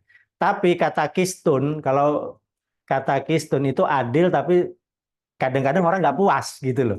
Ya, kadang-kadang orang nggak puas, tapi lah itulah ukurannya gitu. Itulah aturan mainnya. Nah, itu berarti kistun gitu ya. Misalnya ada seorang wasit ketika sepak bola ya perpanjangan waktunya 6 menit gitu ya. Terus tapi wasitnya ini niupnya menit ke-9 gitu kan. Nah, itu berarti dia nggak muksid gitu ya. Dia nggak sesuai dengan ukuran. Ukurannya tadi 6 menit perpanjangan waktu, tapi dia niupnya 9 menit gitu kan. Itu nggak muksid gitu ya. Tidak sesuai dengan ukuran. Nah, itu muksitin itu seperti itu ya. Dia bukan seorang yang adil itu. Hakim tadi itu nggak adil. Itu contoh. Saya nggak nyinggung daerah tertentu, tapi saya memberikan contoh tentang muksitin. Bedanya muksitin itu di situ. Sama adil. Kalau adil itu puas dia gitu kan. Itu memenuhi unsur kepuasan. Nah, terus yang berikutnya keadilan dalam gender. Nah, dalam Islam itu luar biasa ya. Ya, innal muslimi wal muslimati wal mu'minin wal mu'minat. Jadi disebut juga mu'annas dan mudzakarnya di dalam ayat ini dan banyak ayat yang lainnya. Cuma kalau kita cantumkan kan slide-nya kepanjangan bisa sampai 100 slide. Tapi contoh ini menunjukkan ayat ini bahwa dalam Islam itu gender itu equal ya. Ada gender equality, kesetaraan gender gitu kan. Gitu. Ini gara-gara ada perempuan protes gitu kan. Kok laki-laki terus akhirnya kemudian Allah memberikan ya perempuan tuh juga punya hak yang sama dalam wilayah sosial. Nah, yang perlu dipahami adalah gender adalah peran laki-laki dan perempuan dalam urusan sosial, bukan peran dan fungsi secara biologis. Jadi bukan fungsi biologis loh ya atau kodrati, tapi peran sosial antara laki-laki dan perempuan itu sama dan proporsional gitu loh, tergantung fungsinya masing-masing gitu ya. Saya lebih senang mengatakan seperti itu gitu ya. Seperti sendok dan garpu. Sendok dan garpu itu sama fungsinya tapi proporsional gitu loh. Sama-sama untuk makan tapi proporsional gitu loh. Kalau sendok untuk nyidui kuah, nah kalau garpu ini buat nyidui mie. Kalau makan mie kan enak pakai garpu kan kayak gitu loh. Jadi proporsional gitu loh. Ya nggak harus sama tapi ada sesuatu yang fungsinya sama tapi proporsional lah. Ya, gimana membahasakannya? Kira-kira seperti itu. Nah, sementara kalau peran seksualnya pasti berbeda. Nah, banyak laki-laki dan perempuan menyamakan peran seksual dan peran-peran sosial ini. Jadi nggak paham. Seolah-olah kalau didik anak itu haruslah perempuan, laki-laki nggak, itu urusannya ibunya, lain didik anak. Enggak, padahal didik anak itu urusan bapak sama ibu sama gitu. Kalau mau jadi rektor tuh laki-laki bisa, perempuan bisa. Mau jadi dekan ya bisa laki-laki, bisa perempuan. Nggak harus laki-laki kan kayak gitu.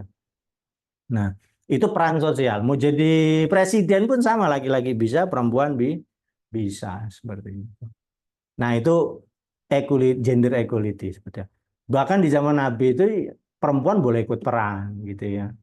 Seperti itu. Bahkan yang menjadi penolong Nabi di awal-awal hijrah itu juga perempuan. Tim medis pertama perempuan, yang namanya Sofia. Itu banyak kalau dalam perawi hadis perempuan juga ada, meskipun jumlahnya tidak banyak kan kayak gitu ya. Oke, next. Kesetaraan dalam beragama, la ikraha fid din. Jadi nggak ada paksaan dalam beragama ya. Ini dalilnya seperti itu. Jadi nggak boleh maksa-maksa orang beragama gitu kan. Karena apa? Karena tadi kuncinya manusia sudah diberi akal, sudah membedakan mana agama yang benar, mana agama yang salah. Lek dia mikir pasti milih yang benar gitu kan. Nah, seperti itu. Masalahnya kan banyak manusia nggak mau mikir sedetail itu gitu loh. Nah, oke, next ya. Dalam Islam juga kesetaraan berpendapat loh, coba bayangkan. Jadi ada kesetaraan berpendapat gitu kan. Nah, Nabi itu adalah makhluk yang pemimpin yang paling banyak berapa istilahnya? Kalau di dalam hadis itu paling banyak melakukan musyawarah dengan sahabat seperti itu. Nah, ini ya hadisnya dari Sahih Muslim. Aku tidak pernah melihat seorang yang lebih banyak bermusyawarah dengan para sahabatnya dibandingkan Rasulullah. Jadi Rasulullah itu luar biasa, sangat demokratis gitu kan. Jadi bukan mentang-mentang Rasulullah kemudian absolut, sebetulnya nggak gitu. Ya, malah manusia Muawiyah itu yang menjadi monarki absolut. Absolutisnya Nabi itu tidak seluruh ajarannya ya. Yang berhubungan akidah muamalah itu Nabi memang sangat absolut gitu. Tapi dalam perkara perang Nabi itu sangat demokratis ya. Seperti itu. Oke, next itu ya. Waktunya terbatas ya. Kemudian kesetaraan dalam akses ya, ini menarik ya. Ya. Kalau saya melihatnya dalam akses ini ada yang sifatnya ilahiyah sama vertikal sama horizontal. Kan kalau akses vertikal itu dalam ibadah itu enggak semua manusia setara, langsung bisa komunikasi dengan Tuhan ya. Mau dia kiai, mau dia petani, berdoa itu langsung ke Tuhan ya, enggak perlu wasilah. Nah, ini menarik ini kan. Tapi kalau dalam urusan sosial sama, Nabi ditegur ketika surah Abasa wa tawalla an ja'ahul a'ma itu ya. Itu kan Nabi memberikan prioritas yang berbeda antara pejabat dengan seorang yang buta gitu ya. Tapi kemudian Nabi ditegur itu ya, nggak boleh seperti itu. Nah, jadi mau luar biasa Islam itu akses aja dalam segala sesuatu itu diberikan seluas-luasnya. Nah, kalau sekarang palingan terkendala dengan birokrasi ya seperti itu. Kalau dulu belum jadi menteri di WA gampang balas, begitu jadi menteri kan harus lewat ajudannya dulu kan itu ya nanti seminggu sekali baru dibalas gitu ya. Ya itu wajar tuh birokrasi gitu ya. Kesetaraan dalam politik. Nah, kesetaraan dalam politik itu jelas ya. Siapapun bisa menjadi pemimpin gitu ya. Baik dari suku Quraisy, non Quraisy dan seterusnya seperti itu. Dipilih dan memilih itu juga seperti itu. Oke, itu ajaran kesetaraannya luar biasa dalam Islam. Nah, yang kedua ajaran keadilan tadi ya. Keadilan dalam memutuskan perkara. Nah, ini yang saya sebutkan tadi, ajaran Islam itu melibatkan aparatur negara itu di sini ya. Ini kan ayat untuk para hakim ya. Disuruh memutuskan dengan adil gitu ya.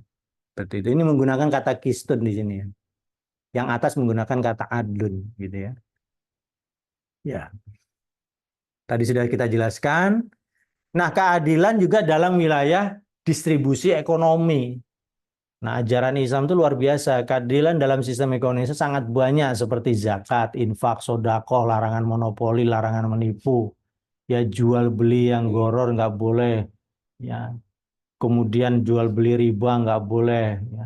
Selain itu juga kekayaan tambang yang menyangkut hajat hidup orang banyak dikuasai oleh negara. Itu juga ada semua dalam hadis itu. Dalam hadis Quran itu sudah ngatur itu semua.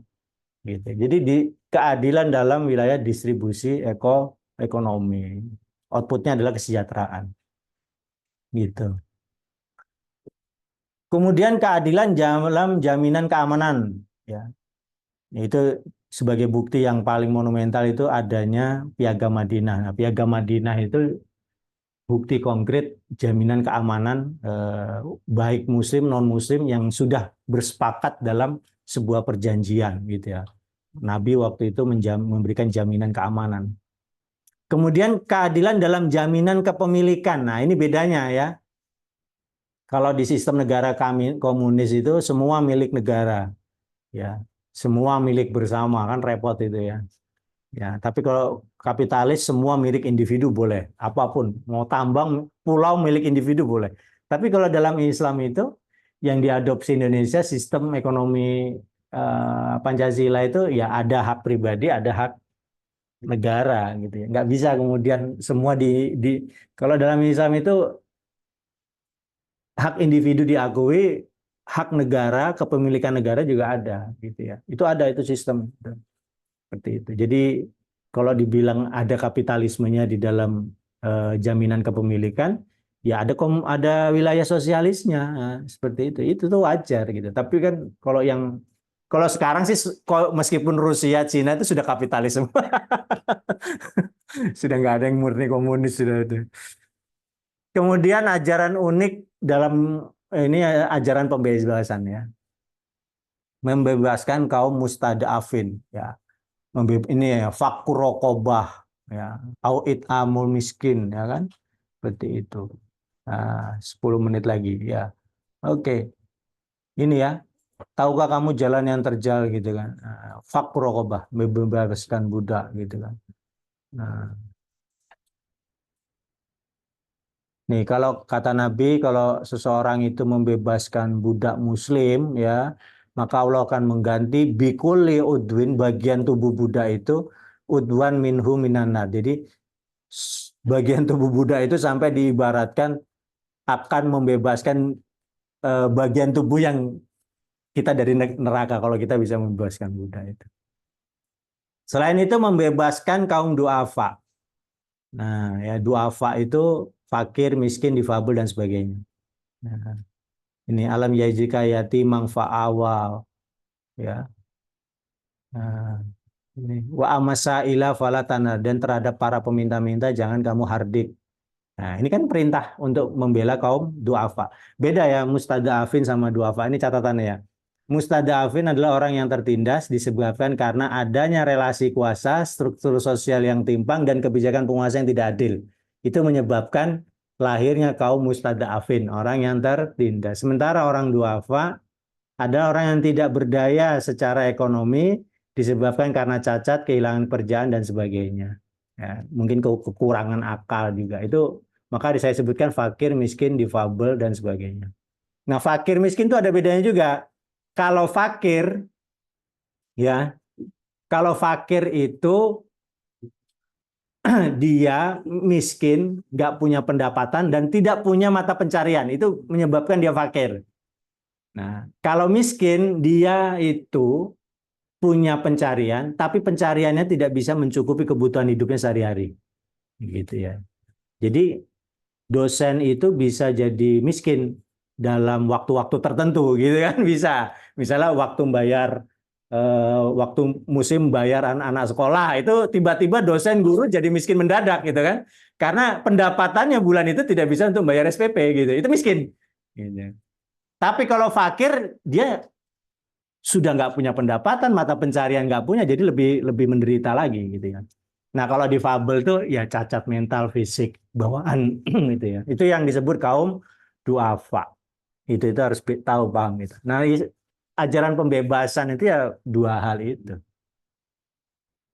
Nah, ajaran akhlak sosial. Nah, yang menarik di dalam teori dalam Islam ini ternyata yang nggak dirangkum sama John Rawls itu ajaran akhlak sosial.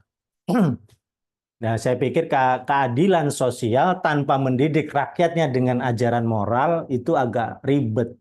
Nah, di dalam Islam ajaran akhlak ini ajaran kesadaran berangkat dari individu secara sukarela dan itu menjadi habit gitu loh. Dan ini yang unik ya.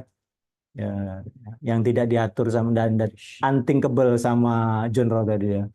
Ajaran kasih sayang, compassion, menjaga lisan, ya baik dengan kawan, tetangga, tolong menolong, tawan walal birri wa taqwa, amar ma'ruf nahi munkar itu sebenarnya masuk sini.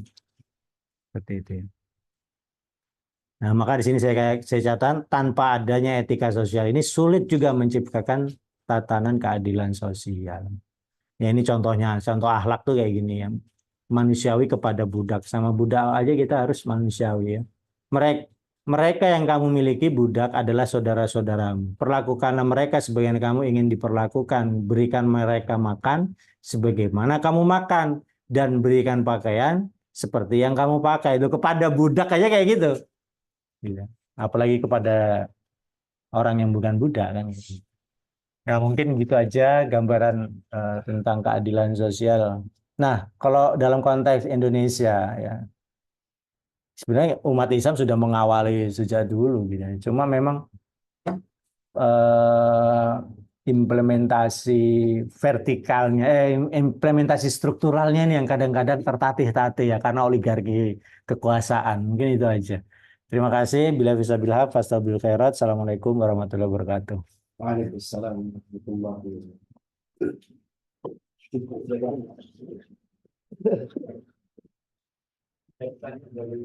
Oke. Banyak pertanyaan mungkin. Enggak ada. Mas Irfan, berapa pertanyaan ini? 3-4 ya. Oke. Sudah masuk belum, Mas Irfan? Sudah. Oke. Kami ucapkan terima kasih banyak kepada Ustadz Hatib tadi sudah memaparkan presentasi yang luar biasa ya. Jadi menyoroti konsep keadilan sosial di dalam Islam tetapi dengan perspektif yang sangat kaya ya. Beliau terlebih dahulu menjelaskan bagaimana teori-teori keadilan sosial yang berkembang tidak hanya di dunia Islam tetapi juga di dunia Barat sepertinya, lalu mengkomparasikan dan melihat perbedaan-perbedaan sehingga kita dengan jelas ya melihat keunggulan dari konsep keadilan sosial ini. Meskipun waktu kita sudah lewat sebenarnya, tetapi karena ini adalah tema yang sangat menarik, maka tetap kita akan membuka atau memasuki sesi Q&A dan kami persilahkan untuk 3 penanya ya. Di sini di kolom chat sudah ada yang menulis. Mohon maaf ini mata saya. Ustaz lihat Ustaz. Bisa. Oke. Kita bacakan terlebih dahulu. Ada berapa pertanyaan ini? Ada 1 di kolom chat. Monggo Ustaz Hatib. Saya mohon maaf. Benar.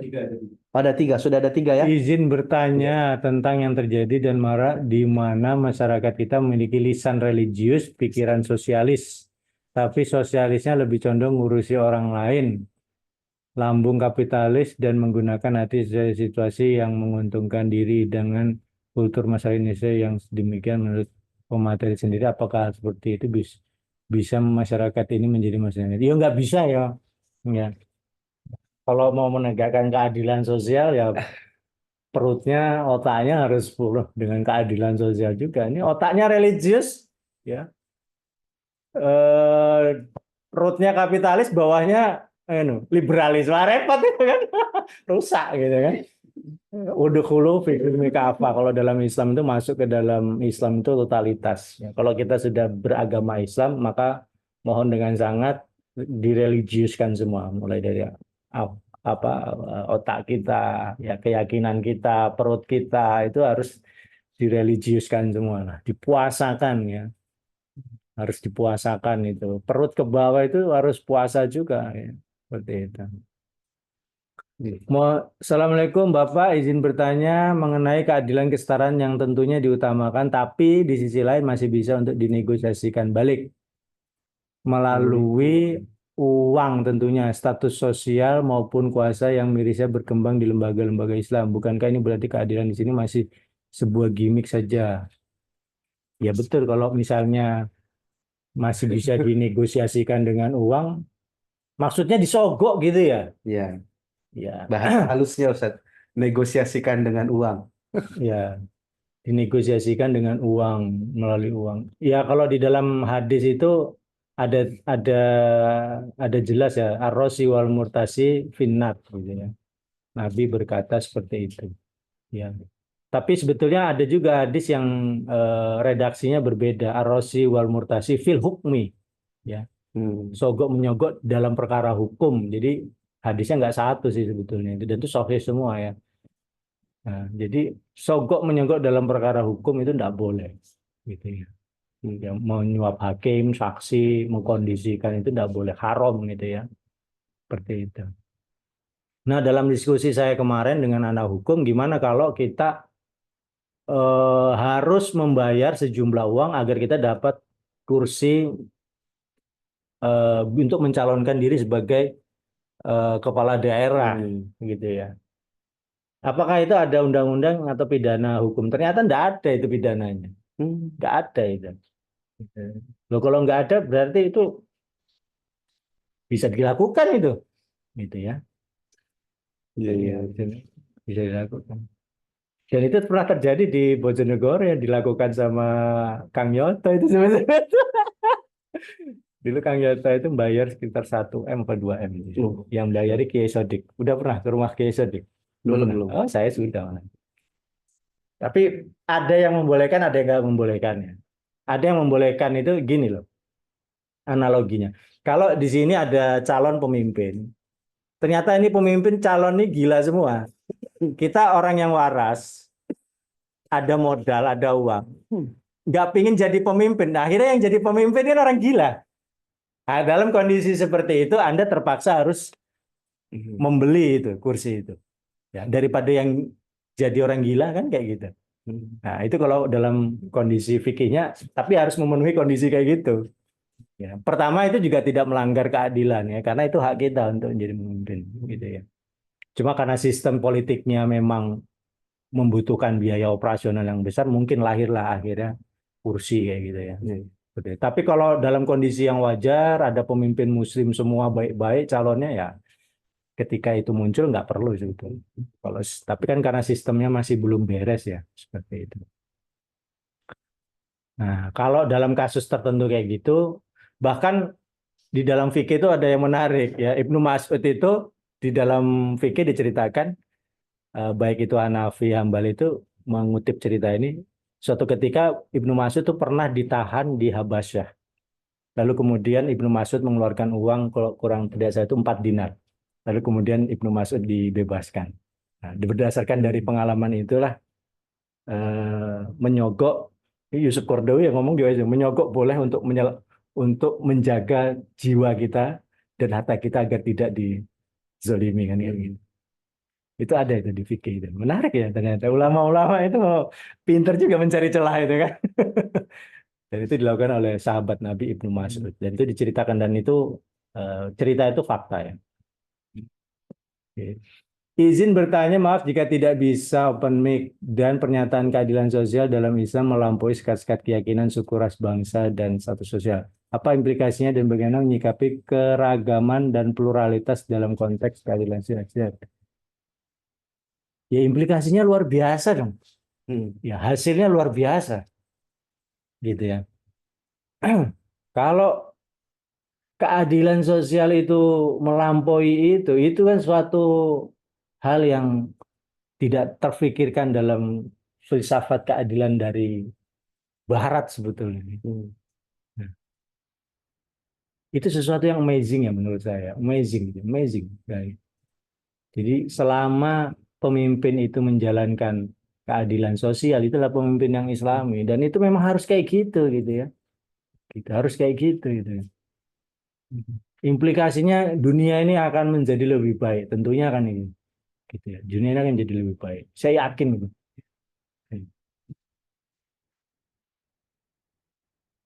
Keadilan sosial apa itu? Keadilan dalam Islam perspektif gender, bagaimana dengan hukum waris laki-laki perempuan sepikul segedongan? Maksudnya mana ya itu ya? Mungkin hukum waris laki-laki dan perempuan itu apakah mencerminkan keadilan sosial. Jadi gini Mbak, saya ingin cerita ya, di Indonesia ini hukum waris itu luar biasa. Saya kebetulan punya teman hakim di NTB sekarang. Sekarang dia dinasnya di NTT, dulunya di NTB hampir 10 tahun atau berapa itu. Nah, itu dia cerita. Ternyata hukum waris di Indonesia ini luar biasa progresifnya ketimbang hukum waris di Timur Tengah. Tahun 70 itu sudah ada hukum waris laki-laki perempuan 1:1, Pak.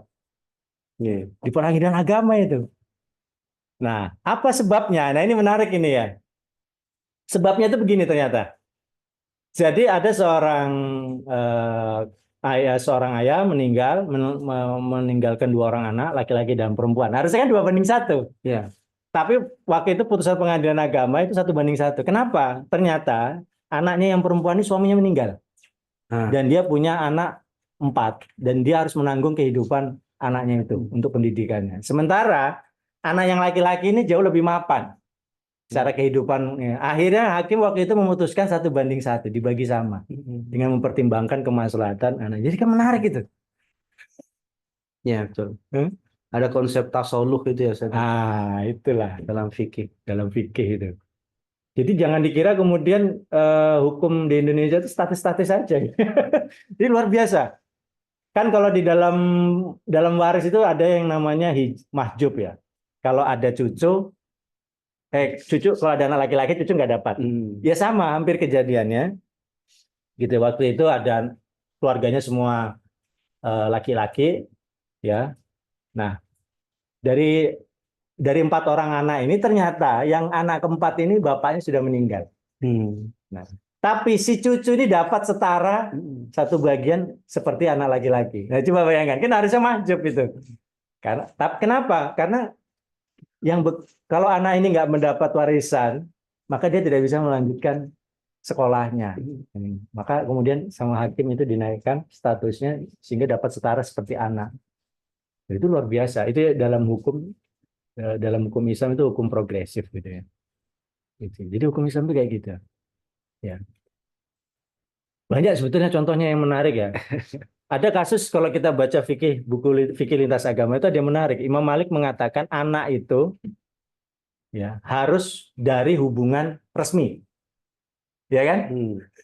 Jadi kalau ada laki-laki berzina, lahir anak perempuan, maka anak perempuan ini bukan anaknya maka dianggap bukan anak. Tidak bisa dinasabkan. Tidak bisa dinasabkan. Nah, kemudian sama ulama Hanafi dikritik. Bagaimana kemudian kalau kemudian anak perempuan itu dinikahi sama orang yang laki-laki yang menghamilinya dulu? Kata Imam Malik, boleh itu. Itu dalam fikih 5 mazhab itu ada. Ya kan? Boleh, karena dia dihitung bukan anaknya, karena bukan nasabnya. Nah, sama ulama Hanafi dikritik. Meskipun dia tidak melalui pernikahan yang sah, maka itu tetap dianggap anak dan haram untuk dinikahi. Yeah. Dan ini yang berlaku sekarang itu yang Hanafi ini. Karena kalau kita masih menggunakan yang Imam Malik, wah itu jadi masalah besar nanti. Gitu. Itulah hukum Islam itu kayak gitu ya. Oke, next. Alhamdulillah, terima kasih Mas Irfan ini dibesarkan ya. Masih ada 2 lagi, Ustaz Hatip. Bismillah, bagaimana konsep keadilan dalam Islam berdasarkan hadis dalam membantu mengatasi konflik sosial dan kekerasan antar kelompok di Indonesia dan dalam kasus ketidakadilan hukum yang dialami oleh rakyat kecil. Terima kasih. Iya, banyak kasus ya yang dimenangkan para pejabat, tapi juga banyak cerita yang dimenangkan itu kaum kecil ya, seperti itu. Yang jelas Islam itu Mbak ya, kalau ini sudah masuk kepada hal praktis ya, memang ini penegak hukum itu harus memang penegak hukum ini harus orang yang takut kepada Allah. Kalau nggak takut kepada Allah, takutnya sama uang repot ini kan. Takutnya sama uang, sama kekuasaan, takut dimutasi seperti itu ya. Ya, kalau saya ditanyai bagaimana mengatasi konflik ya kita kembali ke undang-undang aja. Penegakan undang-undang anti korupsi itu luar biasa bisa menekan ya paling tidak kasus kayak gini bisa ditekan lah. Seperti itu. Kan kebanyakan hakim itu ya ini kan kemarin hakim minta kenaikan gaji ya. Terus waktu sidang di DPR MPR itu telepon Prabowo, kemudian kata Prabowo untuk penegakan hukum maka gaji hakim itu harus ditingkatkan. Nah, itu salah satunya, mudah-mudahan itu omongannya Prabowo itu bisa terkabul lah itu. Gitu kalau. Kemudian Yang kedua, izin bertanya, dalam sebuah negara Islam, benarkah kita tidak boleh membina atau membangun rumah ibadah agama lain di tengah-tengah negara Islam? Adakah ini menepati keadilan sosial dalam Islam? Seperti mana yang saya ketahui juga daripada sahabat saya di Indonesia, bahwa agak sukar untuk agama lain mendapatkan keizinan membangun rumah ibadah seperti gereja di sana. Adakah itu benar? Mohon berikan penjelasan. Kalau dalam konteks Indonesia, ini dalam konteks Indonesia nih, itu sudah ada aturannya, Ya. ya kan? Ada undang-undang yang disepakati bersama. Ya, itu enggak, saya detail undang-undangnya nggak tahu, persekian kakak Ya. itu baru boleh mendirikan rumah ibadah, gitu aja. Itu ada undang-undangnya. Kalau kemudian ada umat Islam yang menolak, sudah ada undang-undang, itu nggak boleh juga sebetulnya. Zolim kita. Seperti itu. Ya. Oh, Iyalah. iya betul. Menaati undang-undang di sebuah negara kan salah satu bentuk amar ma'ruf nahi munkar gitu kan. Jadi ada aturan undang-undangnya. Kalau ada orang Nasrani yang sudah memenuhi aturan itu ternyata dipersulit, itu sebetulnya silakan aja lapor di pihak yang berwajib gitu. Tapi di beberapa daerah yang pemimpinnya adil, seperti di Bojonegoro itu, termasuk Kang Yoto, karena saya datang dan interview langsung itu malah difasilitasi, memang disediakan, dicarikan tempatnya seperti itu. Ya, dalam konteks Indonesia seperti itu. Tapi kalau dalam konteks negara Islam, Indonesia ini bukan negara Islam, ya, tapi mayoritas Islam, ya, mayoritas Muslim seperti itu. Nah, kalau di mayoritas Muslim ada gereja, sementara pemeluk agama Nasraninya cuma 5, 10, nah itu memang bermasalah, itu mesti ribut gitu ya. Mesti ribut gitu. Maka kita harus jeli betul ya. Sebagai pemimpin ya harus adil melihat itu, nggak boleh itu dilarang, tapi kalau memang sudah mencukupi dicarikan tempat yang memang tidak memungkinkan terjadinya konflik gitu aja gitu kan. Kalau Istiqlal kan dekatnya gereja itu. Ya. Di Berbah tempat saya dulu itu di dekat gereja itu ada masjid. Ya. Masjidnya Pak itu siapa? Temannya Pak An itu. Masjid Sultan itu sampingnya gereja yang di Berbah itu. Iya. Nah itu kan. Ah itu rukun-rukun aja gitu kan. Seperti itu. Bahkan kalau pas mereka ke gereja karena parkirannya nggak cukup, parkirnya di depan masjid. Seperti itu. Biasa aja, nggak ada ribut. Gitu. Seperti itu. Yang jadi masalah kan kalau dia pas kebaktian umat Islam diundang ikut kebaktian, itu nggak boleh itu. Kita sholat Jumat ngundang mereka suruh jadi jamaah, itu nggak boleh. Itu namanya sinkretisme, mencampur adukkan agama. Nah itu nggak boleh, haram. Mungkin itu ya tanggapan saya. Oh, pertanyaan di atas dari peserta Malaysia. Oh, iya. Jadi konteks keindonesiaan. Kalau dalam konteks keindonesiaan gitu, tapi saya nggak tahu undang-undang di Malaysia ya. Saya nggak tahu saya. Harusnya boleh. Kalau di Indonesia itu ada undang-undangnya yang mengatur persekian kakak itu boleh membuat rumah ibadah. Dan itu banyak prakteknya sudah terjadi. Ya, mungkin begitu. Ya. Kami ucapkan terima kasih banyak kepada para peserta yang saya yakin masih banyak yang ingin bertanya ya, namun karena waktu yang terbatas sehingga kita perlu juga membatasi pertanyaan, dan kami juga mengucapkan banyak terima kasih ya, sama-sama, atas kesediaan Ustadz Khatib ya berbagi wawasan dan perspektif serta memberikan respon yang sangat membangun dan menjadi insight yang sangat positif untuk kita semua terkait dengan tema yang kita bahas pada siang hari ini, yaitu konsep keadilan sosial dari perspektif Islam ya. Saya hanya ingin mengambil satu kesimpulan saja. Jika kita mencermati apa yang disampaikan oleh Ustadz Khatib, lalu kita melihat berbagai pertanyaan, ada satu kesimpulan yang barangkali bisa kita ambil, bahwa konsep Islam, keadilan sosial dari perspektif Islam yang begitu ideal, ternyata di lapangan masih banyak bolong-bolongnya Ustaz. Kalau pertanyaan-pertanyaan tadi ya. Iya, Bu. Jadi kata Ustadz Hatip butuh penegak keadilan yang takut kepada Allah ya. Jadi kalau cuma takut kepada uang, takut kepada harta ya konsep ideal itu tidak bisa diejawantah secara maksimal dan optimal seperti itu. Iya. Sekali lagi terima kasih Ustadz Hatip dan kepada para peserta seluruhnya sampailah kita di penghujung short course kita pada hari ini dan tetap bersemangat karena insya Allah masih ada 2 hari lagi kita akan mendengarkan ya secara seksama tema-tema yang tidak kalah pentingnya yang akan disampaikan oleh pemateri-pemateri yang mumpuni juga. Oke, dari saya selaku moderator mohon maaf banyak kekurangan dan kesalahan. Mari kita akhiri dengan melafalkan hamdalah. Alhamdulillahirabbil alamin. Billahi fi sabilil haq fastabiqul khairat. Assalamualaikum warahmatullahi wabarakatuh. Waalaikumsalam. Waalaikumsalam warahmatullahi wabarakatuh.